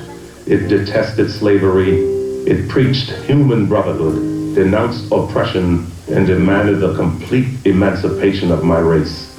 I not only liked, I loved this paper and its editor. Garrison, president of the American Anti-Slavery Society, was an uncompromising radical who publicly burned copies of the U.S. Constitution while denouncing it as a pro-slavery document. The Garrisonians invited Douglass to the Abolitionist Convention at the Athenaeum in Nantucket. There, Douglass was asked to tell his story of bondage to freedom. I was induced to speak out the feelings inspired by the occasion and the fresh recollections of the scenes through which I had passed as a slave. It was with the utmost difficulty that I could stand erect, or that I could command and articulate 2 words without hesitation and stammering. I trembled in every limb. Moved by Douglass's depiction of slave life, Garrison asked him to become a full-time lecturer for the American Anti-Slavery Society. Despite the risk in publicly identifying himself as a fugitive slave, Douglass joined the Garrisonians, crisscrossing New England to tell his story. That relationship with Garrison and this band of radical moralist abolitionists becomes, in a sense, the anti-slavery church, the anti-slavery family, in which Frederick Douglass found his feet and found his voice, found his own kind of critique of slavery and of America, that he now would be hired to go out and practice on the abolitionist circuit week in and week out. Many came, no doubt from curiosity, to hear what a Negro could say in his own cause. I was generally introduced as a chattel, a thing, a piece of southern property. The chairman assuring the crowd that it could speak. Here's this 24-year-old man just out of slavery, standing on the platform, tall, erect, with this great voice and this great presence, taking his audiences to Slave Row. And he could make them see and feel the sweat and the color and the pain and the joy and the tears of Slave Row. The audiences all over the country recognized that here was a master who could reveal slavery in a way that nobody had ever done before. Everyone wanted to hear the Frederick Douglass story. The burden of that, of course, is that he had to be a symbol. He had to be somehow the slave come to flesh, the slave come to life. In a sense, he had to stand there and demonstrate his pain publicly. Douglass had to contend with an America that viewed descendants of Africa as inferior beings, 3/5 a person, not worthy of equal participation in the society. Traveling New England, he was denied seats on trains, tables in restaurants, rooms in hotels. Douglass and the other black abolitionists had to fight Jim Crow in the North, as well as slavery in the South. And having to wage this twin struggle, I think gave them a greater sense and a greater feeling for the depth of the racial problem in America. Let us have the facts, said the people. We will take care of the philosophy. Be yourself and tell your story. Better to have a little of the plantation manner of speech than not. 'Tis not best you seem to learn it. I could not always obey, for I was now reading and thinking. It did not entirely satisfy me to narrate wrongs. I felt like denouncing them. I was growing and needed room. He particularly resented it when they thought he ought to sound more simple, sound more like a darky. He was not about to sound any way other than the way he wanted to sound. He wanted to speak elegantly. He knew how to speak elegantly, and he was going to do so, and did. At last, the apprehended trouble came. People doubted if I had ever been a slave. They said I did not talk like a slave, look like a slave, nor act like a slave, and that they believed I had never been south of the Mason and Dixon line. In 1845, Douglass published Narrative of the Life of Frederick Douglass, an American Slave, written by himself. Risking recapture, he used real names, real places to authenticate his journey from slavery to freedom. Those who could write, those who could wield words, those who could tell their own history were authentic people. Those who had a history were authentic people. Now, Douglass had been doing that on platforms, but now he could put it on paper. He could take it out and say, here's my story, read it. To tell that story means to put yourself at great risk, because you are now proclaiming to the world that you have broken the laws of the nation, that you are, according to the American constitutional law, you are contraband. And you are proclaiming it from the housetops.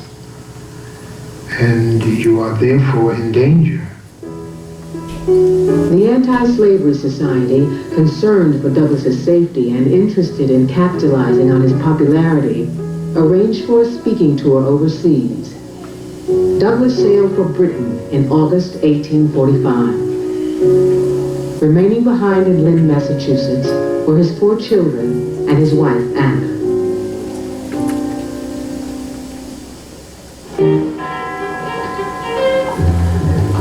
My dear friend Garrison, one of the most pleasing features of my visit thus far has been a total absence of all manifestations of prejudice against me. I go on stagecoaches, steamships, into the first cabins. I find myself not treated as a color, but as a man. In great haste, ever yours, Frederick Douglass. The people of England were just overwhelmed by Douglass. And lords and ladies and aristocratic people flocked to his lectures and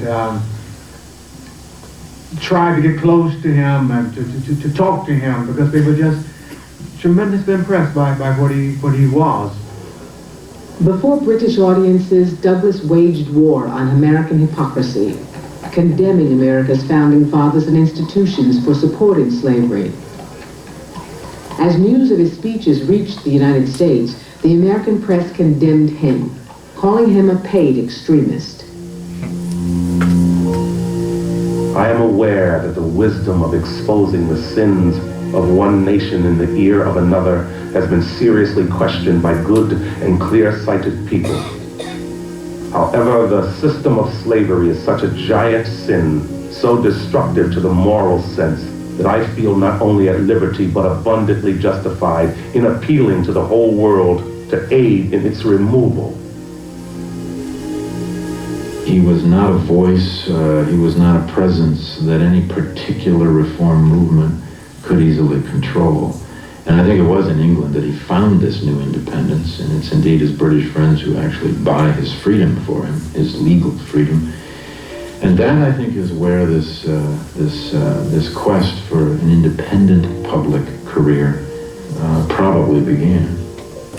His British friends paid Thomas Auld £150 for the freedom of his slave named Frederick Bailey. Many of Douglass's closest allies attacked him for trafficking with slaveholders.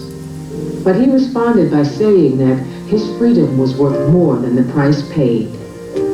At age 29, after almost 2 years in exile, Douglass returned to the United States, a free man and an international celebrity.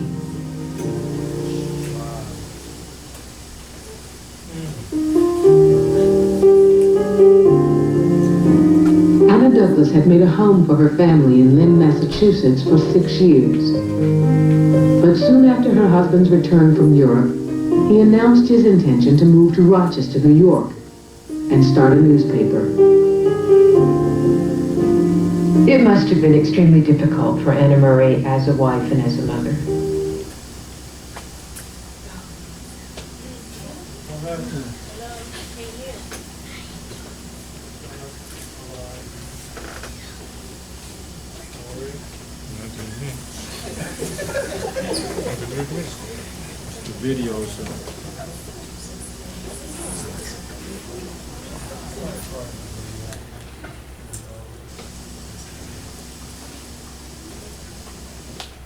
Because of his skills, was best able to fill that. Douglass is a phenomenon that deeply affects the anti-slavery movement in this country, because he simply comes on the scene and bursts like a great star to which everything else must now reposition itself. From the beginning, Douglass's North Star took bold positions on issues of class and race and gender. In 1848, he came out strongly for the right of women to have the vote. The abolitionist movement, before it became a movement that influential white males were involved in, was a movement that white women had advocated. So Douglass very shrewdly capitalized on that. That was part of the reason he moved to Rochester, because there was a very strong abolitionist center there, and that center was female. In respect to political rights, we hold woman to be justly entitled to all we claim for man. There can be no reason in the world for denying to woman the exercise of the elective franchise. Our doctrine is that right is of no sex. By the end of the 1840s, Douglass no longer spoke for the Garrisonians. He was now the voice of his people. He attacked plans to return black people to Africa, called for political action to end slavery, and in a speech in Boston, he made it clear that he no longer shared Garrison's confidence that moral suasion could end slavery. I should welcome the intelligence tomorrow should it come that the slaves had risen in the South, and that the sable arms which had been engaged in beautifying and adorning the South were engaged in spreading death and devastation. There's a very rich debate among black abolitionists and white abolitionists by the late 1840s about violence as a tactic, about plans of organized insurrection, if it could be done, about trying to influence party politics, of trying to use the United States Constitution in a radical reading of it as a means of applying pressure to the United States government. Since rising to speak in Nantucket, he had been loyal to Garrison's interpretation of the U.S. Constitution as a document that protected the property rights of every white American to own slaves. But in 1849, Douglass angered Garrison by announcing that the Constitution's promise of liberty for all should be used to fight slavery. Garrison openly attacked him and removed the North Star from his organization's reading list. Douglass, by the time of their break, had come to the conclusion that the movement should be black-led. He had come to the conclusion that while the Liberator, Garrison's newspaper, the Anti-Slavery Standard, and the Anti-Slavery Bugle were all very important, that again you needed a black voice. And he was the maker of that voice.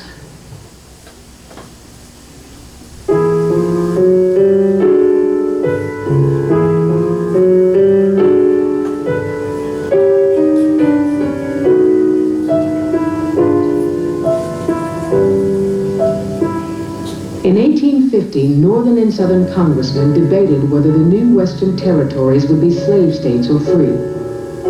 A compromise was reached. The North succeeded in limiting the expansion of slavery. The South obtained a new fugitive slave law, guaranteeing federal support for owners coming north to retrieve runaways. The new law was written so broadly, it put every black person in danger.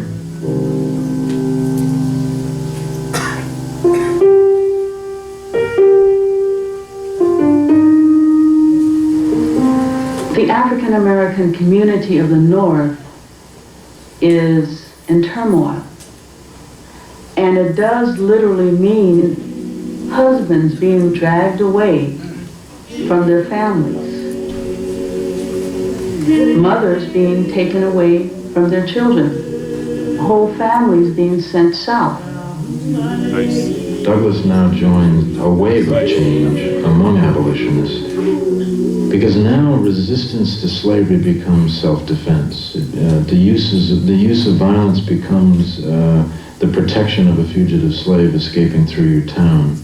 And it's at that point that Douglass becomes very, very active in the Underground Railroad. And this becomes, aside from his newspaper activities, his most important mission is to get slaves not only out of the South, but out of the South, out of the North, and to Canada.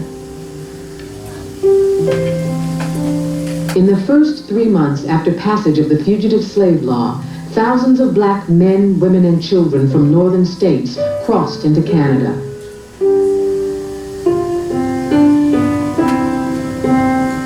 In 1852, Douglass was asked to speak in commemoration of the 4th of July. In protest, he spoke on the 5th, calling the 4th White America's Independence Day, a holiday they could rejoice, but he must mourn.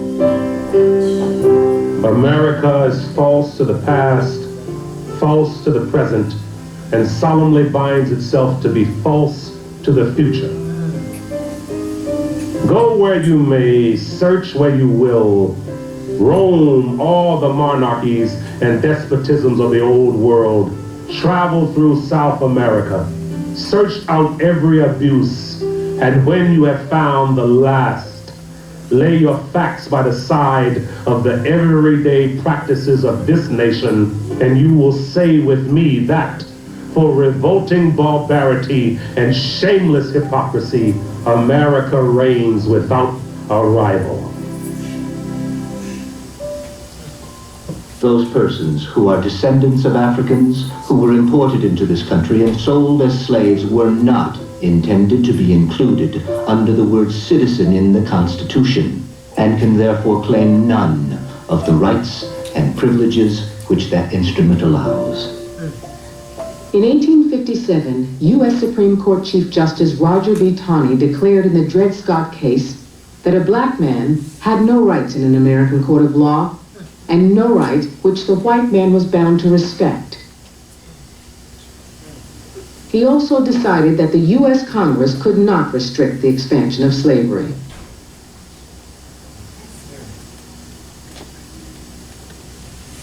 If the fugitive slave law politicized Douglas, Dred Scott radicalized him. Basically, what the decision said was that you're not a citizen, you never will be. You will have to live in this country as a bond person. And this is coming from the highest law in the land, the Constitution. So what else is open to a black man except radical resistance? Those who profess to favor freedom and yet deprecate agitation are men who want crops without plowing up the ground. They want rain without thunder and lightning. They want the ocean without the awful roar of its many waters. This struggle may be a moral one, or it may be a physical one, and it may be both moral and physical, but it must be a struggle. Power concedes nothing without a demand. It never did, and it never will.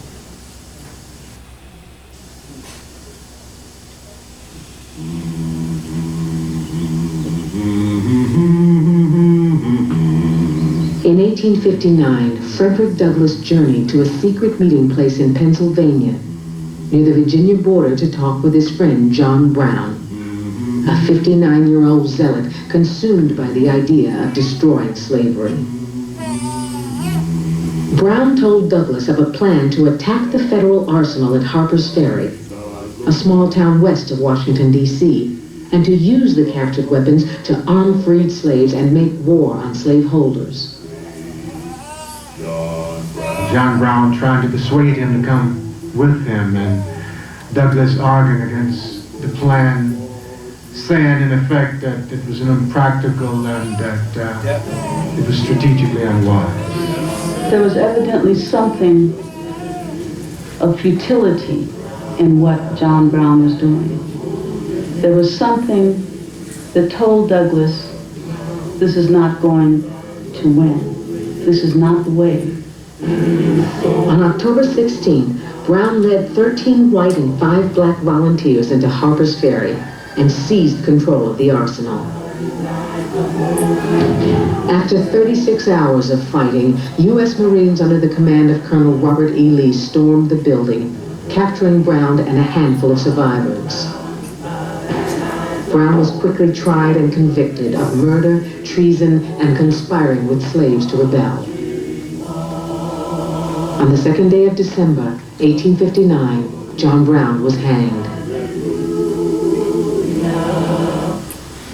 Brown was a kind of vanguard, a kind of point man for abolitionists who themselves would never have organized a band of warriors to march into the South, but this man would. He was useful in very real ways to abolitionists like Frederick Douglass, who now dreamed about and wished for some kind of breakup of the American Union. A letter in Brown's possession implied that Douglass knew in advance about the raid. Governor Wise of Virginia called for his immediate arrest. With U.S. Marshals on his trail, Douglass escaped to Canada and then to England. We heard from dear father last week, and his grief was great. I trust the next letter will evince more composure of mind. In England, Douglass received word of the death of his youngest child, Annie. Although still fearful of arrest, he boarded the first steamer back to America to be with Anna and their remaining 4 children. By this time, luckily, the Congress had decided to try to cool it after the John Brown raid and decided not to pursue indictments of any possible conspirators. And he comes back into the country. He does kind of come back quietly through Maine and across Canada and back down into Rochester.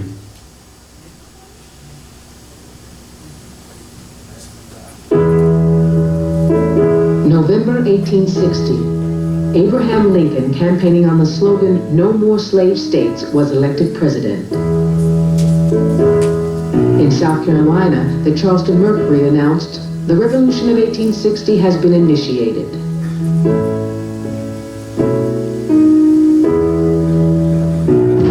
Five months later, in Charleston Harbor, Southern troops opened fire on Fort Sumter. The national argument over slavery was now civil war.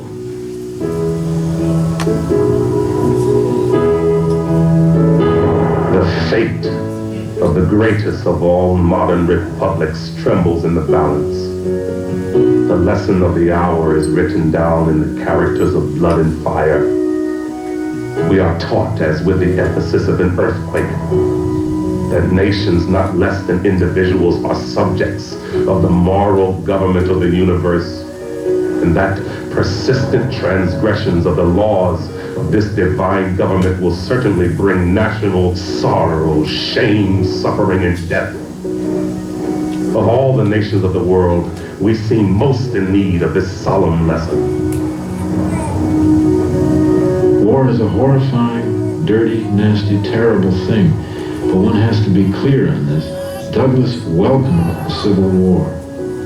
He believed that this was the much prophesied coming of a rending of America, and a war that of necessity would have to be made on slavery and on slaveholders.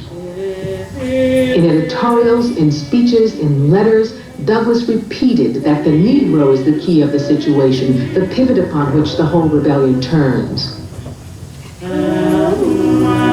Douglass challenged President Lincoln to declare this a war to end slavery. But although the president saw slavery as a moral wrong, he believed the real key to peace was the removal of black people from America. You and we are different races. We have between us a broader difference than exists between almost any other 2 races. We should be separated. But for your race among us, there could not be war. Though elected as an anti-slavery man by the Republican and abolitionist voters, Mr. Lincoln is quite a genuine representative of American prejudice and Negro hatred, and far more concerned with the preservation of slavery than the principle of justice and humanity. Douglass wanted Lincoln and the nation to see slavery as a threat to the liberty of all Americans, white and black. Only then, he believed, would the nation act to end it. Douglass and many of the abolitionists realized that something is going to come out of this war, and it's going to have to do with the end of slavery. And so they pushed for that. They appealed to Lincoln. They basically bombarded Lincoln with petitions. The war has started. Now free the slaves. Now free the slaves. Lincoln is inundated with that demand day and night. Lincoln feared he would lose popular support for the war if it became a fight to end slavery. But in September 1862, as an act of military necessity, he announced he would issue an Emancipation Proclamation. Although the proclamation did not abolish slavery nationally and freed only slaves in rebel territory, Douglass and many others applauded this major step toward freedom. There are certain great national acts which by their relation to universal principles belong to the whole human family. And Abraham Lincoln's proclamation on the 1st of January, 1863 is one of these acts. If the war indeed was going to take on the issue of slavery, and if the war was being carried out against those who were supporting slavery, then black people ought to have the opportunity to participate as soldiers in the war. Once let the black man get upon his person the brass letters U.S. Let him get an eagle on his buttons and a musket on his shoulder and bullets in his pocket. And there is no power on earth which can deny that he has earned full citizenship in the United States. In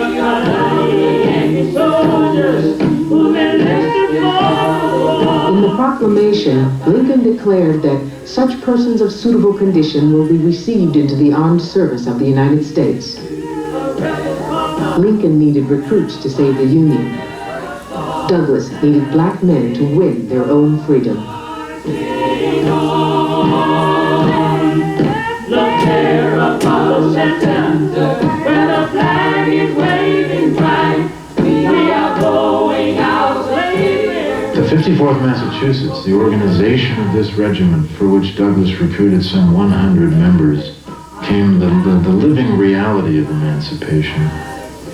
They were the symbols now of a war that was clearly destined to destroy slavery. And it must have been with both great fear and with great pride that Douglass could put his own 2 young sons in that regiment. I think it was exhilarating for Douglass to see his son as a Union soldier. And I think that was the case with many of the African Americans, especially those who had struggled so long in leadership positions to bring that war to fruition. In the last years of the Civil War, 179,000 black men fought for their freedom. 38,000 lost their lives. In those same years, Douglass called on the nation to create a new order built on the ashes of the old. An America where the Declaration of Independence was no longer a lie. Douglass hoped that America might be the place that he could give witness to as a great nation.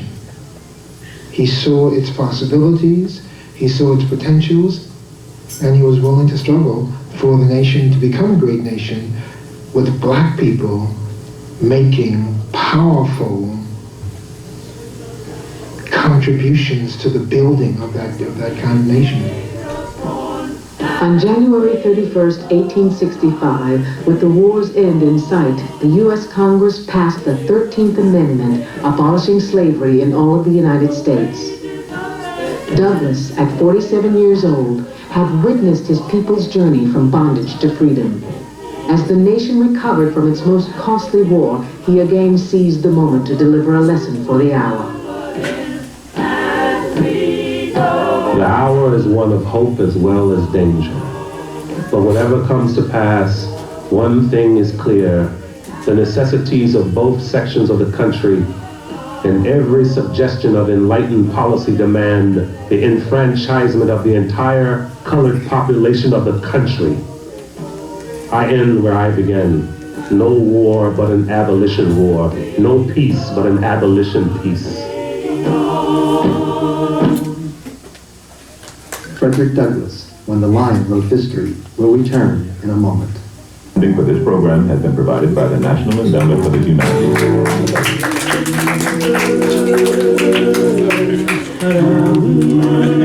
He was free from the individual master, but a slave of society. He had neither property, money, nor friends. He was free from the old plantation, but he had nothing but the dusty road under his feet. He was free from the old quarter that once gave him shelter, but a slave to the rains of summer and the frost of winter. He was, in a word, literally turned loose, naked, hungry, and destitute to the open sky.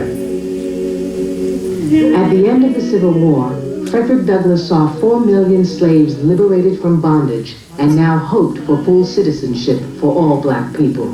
Instead, he saw former Confederate leaders immediately enact black codes laws that prohibited blacks from owning land or firearms. In many communities, blacks without work could be charged with vagrancy and forced back into the equivalent of unpaid slave labor. At this critical moment, Garrison announced that the fight was over, called for the disbanding of the anti-slavery organization. Douglass and Wendell Phillips took up the fight and continued it. He said, we freed the slave, but we have not freed African Americans or black people. What was critical for him was not just to be proclaimed free or legislated free, but how could our freedom be so organized that we would be able to make use of that freedom to change our situation and to change the situation of the society. The vote was central to this, gaining the vote. That became critical to everything that he began to do. He thought if you give black people a vote in the South, they will have power, and they will have sheriffs, and they will be able to protect themselves. All across the South, night riders were terrorizing the freed people. They organized into the White Leaves, the Knights of the White Camellia, and the Ku Klux Klan in order to enforce white supremacy and keep black people from the vote. Without this, his liberty is a mockery. For in fact, he holds his liberty as a privilege, not as a right. He is at the mercy of the mob and has no means of protecting himself. In the past, the women's movement had been Douglas's strong ally in the fight to end slavery, but many refused to join him in the new fight for black suffrage. They felt any constitutional amendment expanding suffrage should include women. Black abolitionists, led by Douglas, were saying, let's go for what we can get. This is the Negro's hour. We need black male suffrage because black men, he said, black people, are the ones who are being beaten and strung up and really suffering all this violence. And white women are not subject to that kind of violence. In 1866, Douglas led a delegation that met with President Andrew Johnson. They hoped to gain the president's support for black suffrage, but Johnson refused, saying that if black people voted, there would be race wars. A year later, Douglas's Republican allies in Congress declared a radical reconstruction of the South. They divided the region into 5 military districts, sent in federal troops, and demanded that southern states ratify the 15th Amendment in exchange for being readmitted into the Union. In 1870, the 15th Amendment became law, stating that the right to vote shall not be denied or abridged on account of race. At that point, there were, huge celebrations held all over the country. The old abolitionists said, this is it, our dream. It's come true. Some people said then, and the quote is accurate, freedom has been established. There are no more colored people in the United States of America. The new voters elected 2 black men to the U.S. Senate, 16 to Congress, and over 600 to state legislatures during the period of Reconstruction. But across the country, there was growing resistance to black political leadership. On the night of June 2nd, 1872, Frederick Douglass's own home was burned to the ground. He was actually in Washington when the fire broke out in the house, and he rushed back to Rochester and said straight out right away that it was arson, and nobody denied that it was. His first night back in Rochester, Douglass was refused a room at the Congress Hall Hotel, evidence of what he called the Ku Klux spirit. It is the spirit of hate, the spirit of murder, the spirit which would burn a family in their beds. I may be wrong, but I fear that sentiment which repelled me at Congress Hall burnt my house. No arsons was ever found, but it seems quite likely that someone torched the house. The family managed to get out, but they did not get a lot of things out of it, including a complete run of the North Star, which was lost in that fire. And I've always felt that in a certain sense Douglass became an old man with that fire. After almost 25 years in Rochester, Douglass and his family moved to Washington, D.C. Now in the center of political life, he campaigned vigorously for the re-election of President Ulysses S. Grant and called for the Republican Party to maintain its commitment to the progress made by black people since the Civil War. What he continued to remind people about was that black men had gained a claim on the future of the society and on their own future and on their own freedom by participating in the Civil War. He was genuinely upset at the building of monuments to Confederate soldiers, and when blue-gray reunions, the mixing of Northern and Southern veterans at reunions began to occur in the 1870s and 80s, Douglass resented this. Douglass saw that somehow the country was beginning to move toward reunion and sectional reconciliation, but he saw that it was happening at the expense of any kind of racial reconciliation. For his children's generation, because of the enormous discrimination that they faced, the boys became tradesmen. They were printers, apprenticed as printers and taught the printer's trade. They could not become gentlemen. Day after day, week after week, month after month, my son sought work, found none, and came home sad and dejected. I had felt the iron of Negro hate before, but the case of this young man gave it a deeper entrance into my soul than before.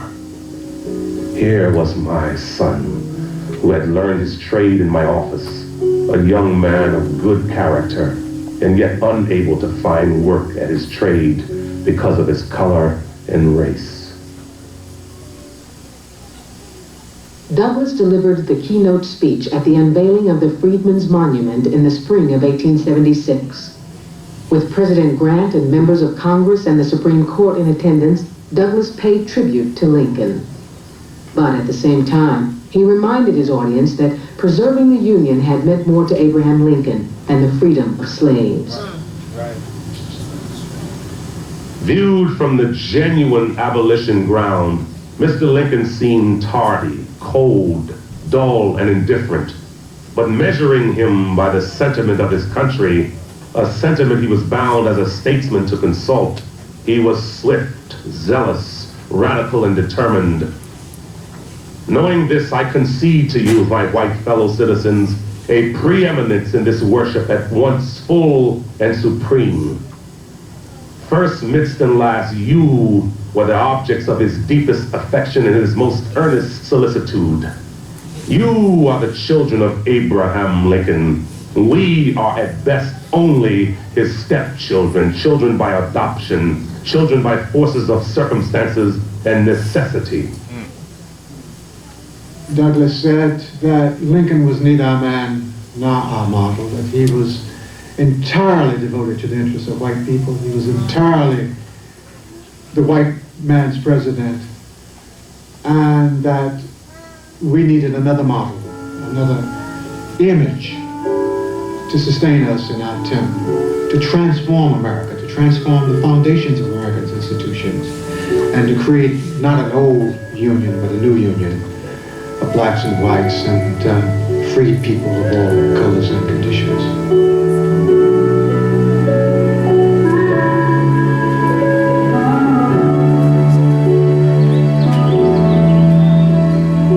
In 1878, Douglass moved to a 20-room house on a 9-acre farm in Anacostia in the District of Columbia.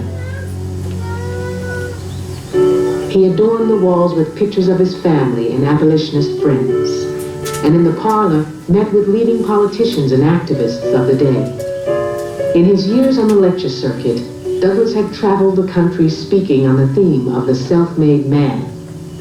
Cedar Hill was a clear reminder of how far he had come. Douglass received unprecedented honors for a black man in the United States of America. received a major federal post. He was in demand on the lecture circuit. He was celebrated everywhere. Everybody wanted to get his opinions. Presidents would appoint him to particular tasks and responsibilities. This kind of honor, as he understood it being placed upon him, was for him an honor for his people as well. And that tie was always there with Douglass, so he was representative man. Republican President Rutherford B. Hayes had appointed Douglass the U.S. Marshal of the District of Columbia. But a month later, Hayes began withdrawing federal troops from the South, reversing the policy of protecting black civil rights. The move marked the end of Reconstruction. This country was not prepared to recognize the possibility that those it had claimed were slaves and could be nothing else but slaves actually had within themselves the capacity to become co-creators of a new society. America was tired of black people, tired of the black question. They wanted to reunite the northern and southern markets. They wanted to get on with making money. They wanted to get on with doing business. More than a decade after the war, many former slaves remained trapped in economic bondage, working land owned by others for no real wages. State and local governments offered little protection to black people against organized vigilantes determined to restore white supremacy. It was a revolutionary Southwide white resistance movement, a violent movement, in which there were massacres, people were shot down, and every tactic was used to keep black people from the ballot. Ordinary black people said this is enough and organized to flee the South and to go to Kansas and to go to Illinois and other states where their women would not be whipped and their children shot down. They were called exodusters, 50,000, most of them desperately poor, heading north to Kansas and neighboring states. Douglass was very much embarrassed by this movement because he didn't like the idea of black action being dependent on charity, and he didn't like the idea of this helter-skelter, leaderless movement. So Douglass said in public that the exodusters shouldn't try to get away, that they should demand their rights where they were. The South is the best place for the Negro. Nowhere else is there for him a promise of a happier future. Let him stay there if he can and save both the South and himself to civilization. He was actually booed by black audiences who were in support of the exodusters, black audiences who realized how desperate the condition and the situation of black Southerners could be. The general consensus of opinion is that during this period, he was a little removed from what was happening to black people in the South, and that he lost, during this period, he lost touch somewhat. He was also much older. This is the end of a life of struggle that had gone on for 40-some years. Douglass had been out speaking and talking and raising money and agitating. He'd been at it for a very long time. And when he saw this movement, he thought he was seeing the failure of what he had stood for all those 40 years. Self-made men are men who are what they are, without the aid of any of the favoring conditions by which other men usually rise in the world and achieve great results. If they traveled far, they have made the road on which they traveled. If they ascended high, they have built their own ladder. There also was the familiar and attractive idea of racial uplift, that black people, and in this sense it's primarily black men, could make themselves, could lift themselves from this slough of degradation of slavery and post-slavery. He was saying to his people, we must do it and we can do it. And I am testimony to the fact that in spite of where we have been in the past, in spite of what's been done to us in the past, we have within ourselves the capacity to overcome.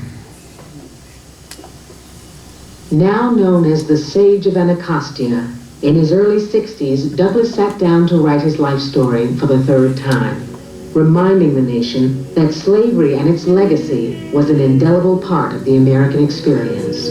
Once again, Douglass began his story at his birth. When one has advanced far in the journey of life, when he has seen and traveled over much of this great world and has had many and strange experiences of shadow and sunshine, when long distances of time and space have come between him and his point of departure, it is natural that his thoughts should turn to the place of his beginning.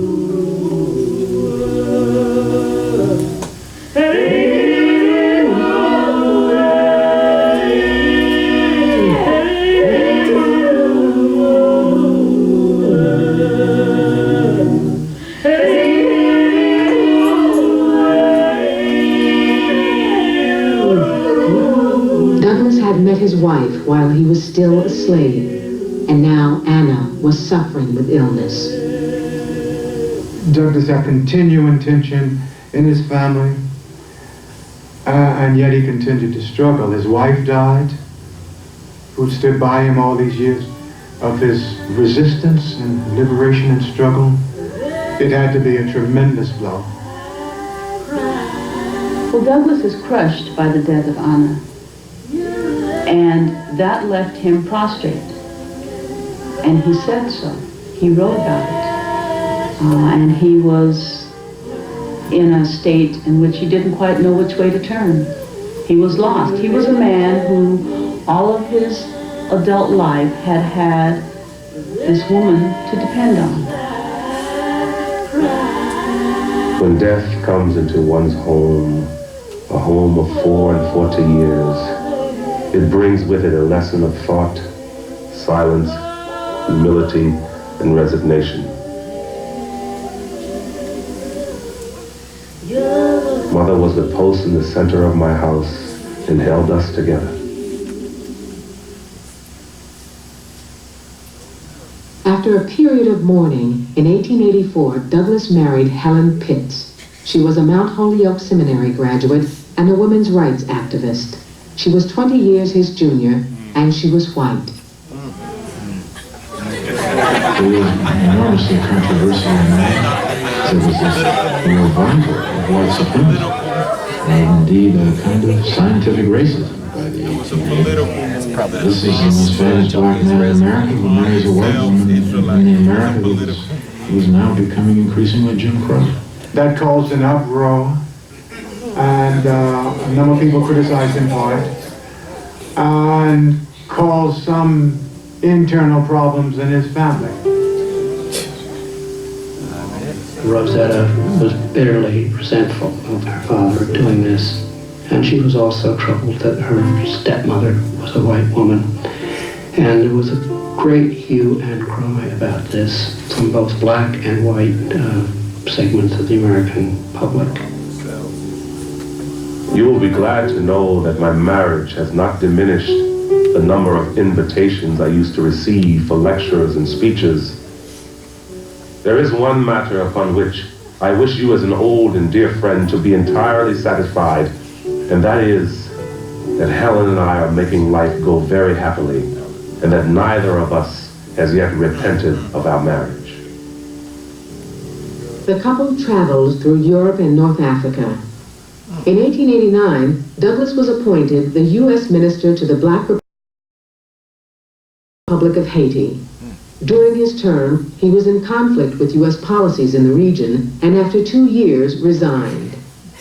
When he returned to the States, the newspaper editor Ida B. Wells asked Douglass to join her in speaking out against the lynching of blacks in America. She needed every ally she could get, and certainly one of the allies she wanted was the old war horse Frederick Douglass. It was a moment for him to recapture that fervor of his youth, of becoming someone who's out in front and who's demanding change and who's awakening the American opinion to evils that need to be challenged. And in that sense, Ida B. Wells gave him another life. There is nothing in the history of savages to suppress the blood-chilling horrors and fiendish excesses perpetrated against the colored people by the so-called enlightened and Christian people of the South. Let the white people of the North and South conquer their prejudices. Let them give up the idea that to degrade the colored man is to elevate the white man. This was one of the worst decades in the history of black people in this country. Lynching everywhere. Almost every day that somebody was lynched. Jim Crow laws were multiplying. They were talking about dividing cities into black and white areas, and there seemed to be no hope for black people anywhere. And Douglas said in that period, in 1894-95, and he speaks to young blacks, particularly today. He said, you know, do not lose hope. Continue to struggle. Right. Things look bad today, but time will fight our battles. Every day our numbers grow. These will speak for us. I'm on my way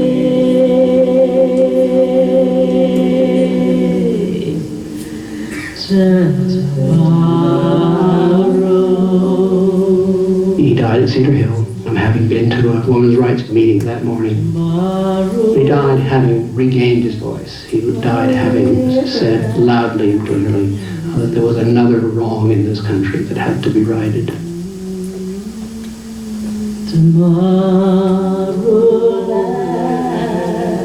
What made him face each day was a belief that all he had struggled for was someday going to pass, and that African Americans, at some point in their long chronicle, were going to achieve equality. And he could believe that because he had seen how far they had come. He had seen how far he had come. Now, what the real problem is, we all ought to know. It is not a Negro problem, but in every sense a great national problem. It involves the question whether, after all our boasted civilization, our Declaration of Independence, our matchless Constitution, our sublime Christianity, our wise statesmanship, we as a people possess virtue enough to solve this problem in accordance with wisdom and justice and to the advantage of both races.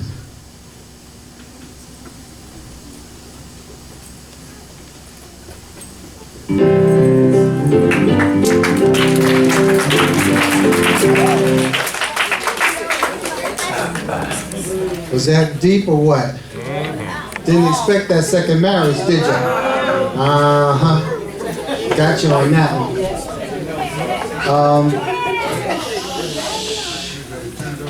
I wish we had time to discuss it, but we don't. The sun is down. It would be a nice discussion for us. I hope you all enjoyed that. It was very historical. We don't get to watch things like that often. In the future, they'll be shorter.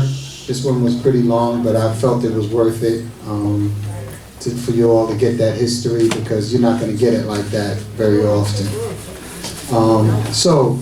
I'm giving thanks to the Creator that we've all had a beautiful day and that we had an opportunity to enjoy getting this history. It's leaving some people a little depressed.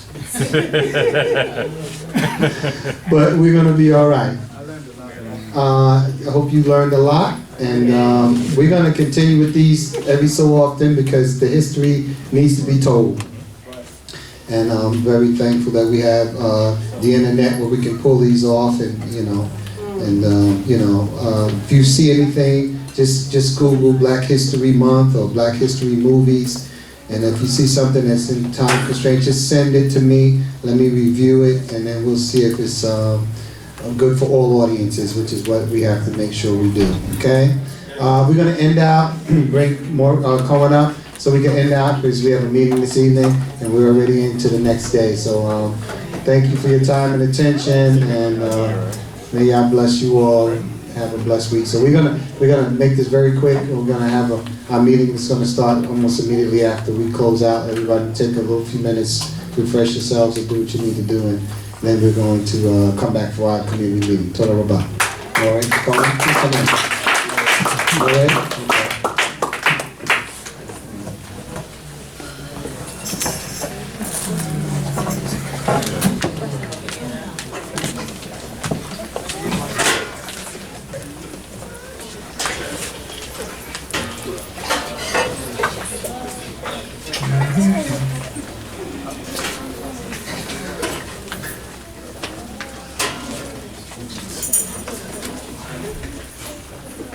Hallelujah. Hallelujah. Giving praise to the Holy of Israel, blessing us with a beautiful holy Shabbat day. I sound like us to say the congregational evening prayer. I'm trying to get it up here.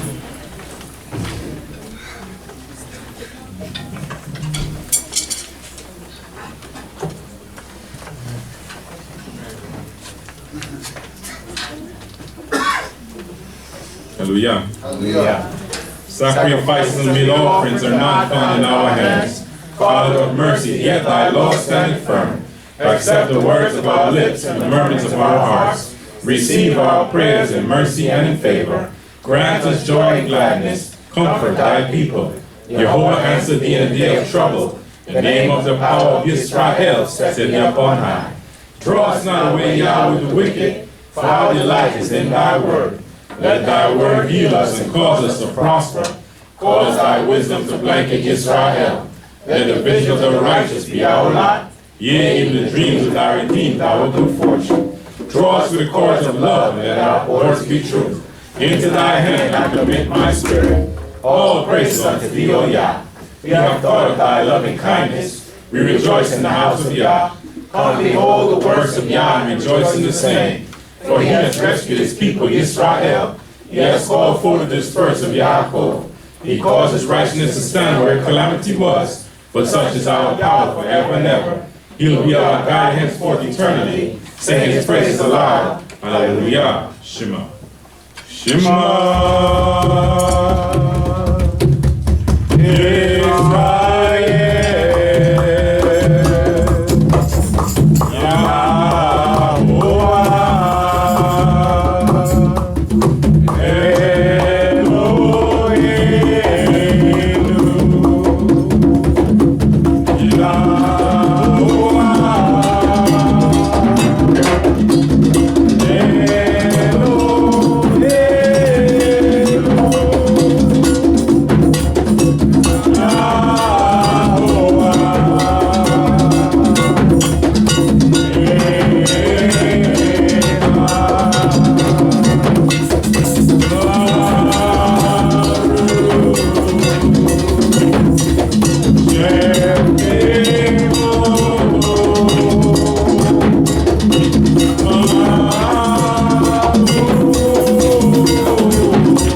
Israel. Hallelujah.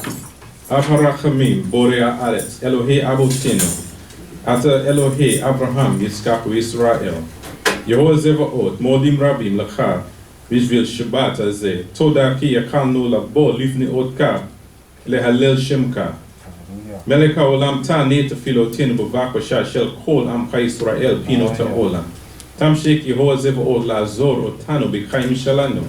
Tamshik na Yehovah Zevaot L'tetnu Chakma Da'at V'bina V'chol Devrim Anaknu Zurekim Likyot Lifnei Otka. Toda Ki Yesh Lanu Begadim Beitim V'mazo. Toda Yehovah Zevaot Ki Yakanu L'leket V'lechazor L'beitinu B'takteka. Yehovah Zevaot Kol Azman Tia Itanu V'tetnu Histamnu Kimoze L'ish'al Otka. le shuv Israel Yehozevaot le devrim tovim salak lanu Yehozevaot me rashaim keshavnu the barnu vesinu tese gam le abatin be yamim shelhem toda Yehozevaot ki yakanu lirot shavua hazeh yom rishon hazeh Yehozevaot tamshik liot im kol amim she telek be matosim le Guyana be shavua hazeh tiye melech haolam im Abi al yom huledet shelo be Shabbat haba v'tiyem kol mishpacha sheli kasher naknu nelek yakad begayana melech haolam tiye iti titli betakteka leleket sham be shavua hazeh Yehozevaot tiye im kol bet Yisrael pinot haolam v'titnu Yehozevaot hakol naknu zurikim.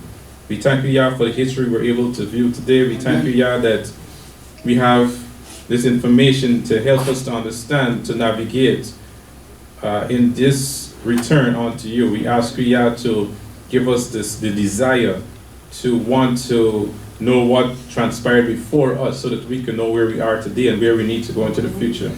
We ask you, Yah, to continue to bless our leadership through the four corners of this earth with the thoughts, the ideas that they need to bring us even closer unto you.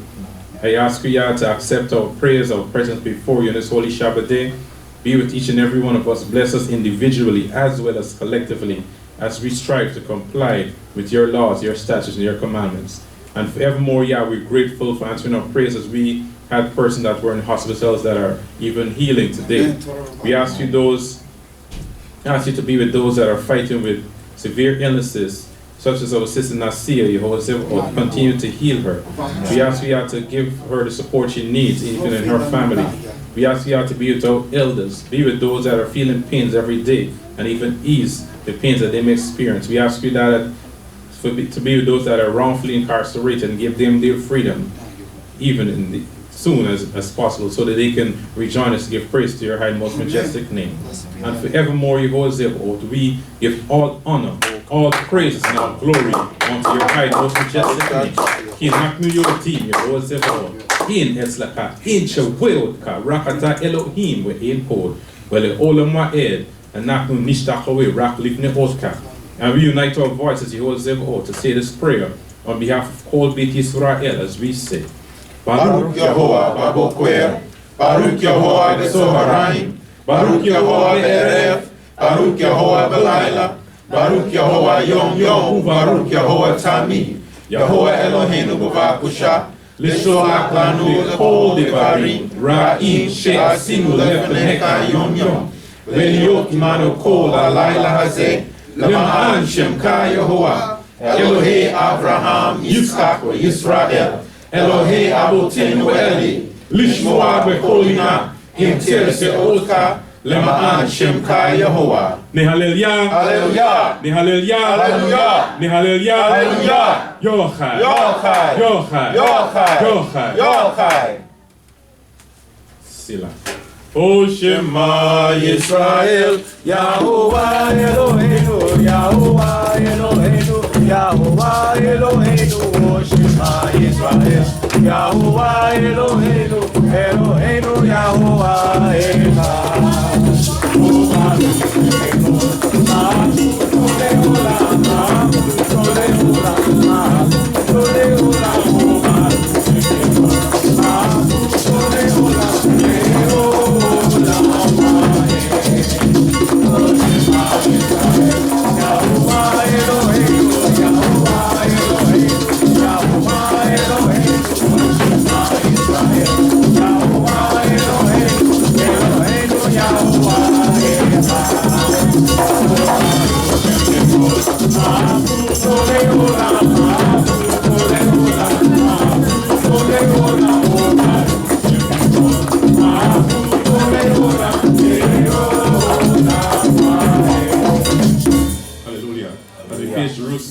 I'd like to say the words that have been left on record to bless the nation of Israel whensoever we are gathered together in a setting such as this.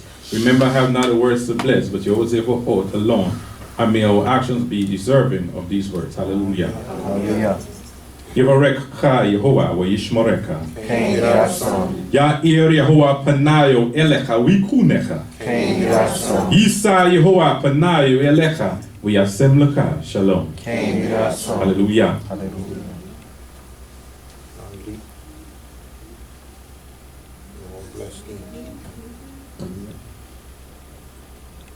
Yehovah bless thee and keep thee. Yehovah cause his face to shine upon thee and be gracious unto thee. Yehovah lift up his countenance upon thee and give thee peace. Hallelujah. Yeah.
Hallelujah. May be seated. We have a few announcements.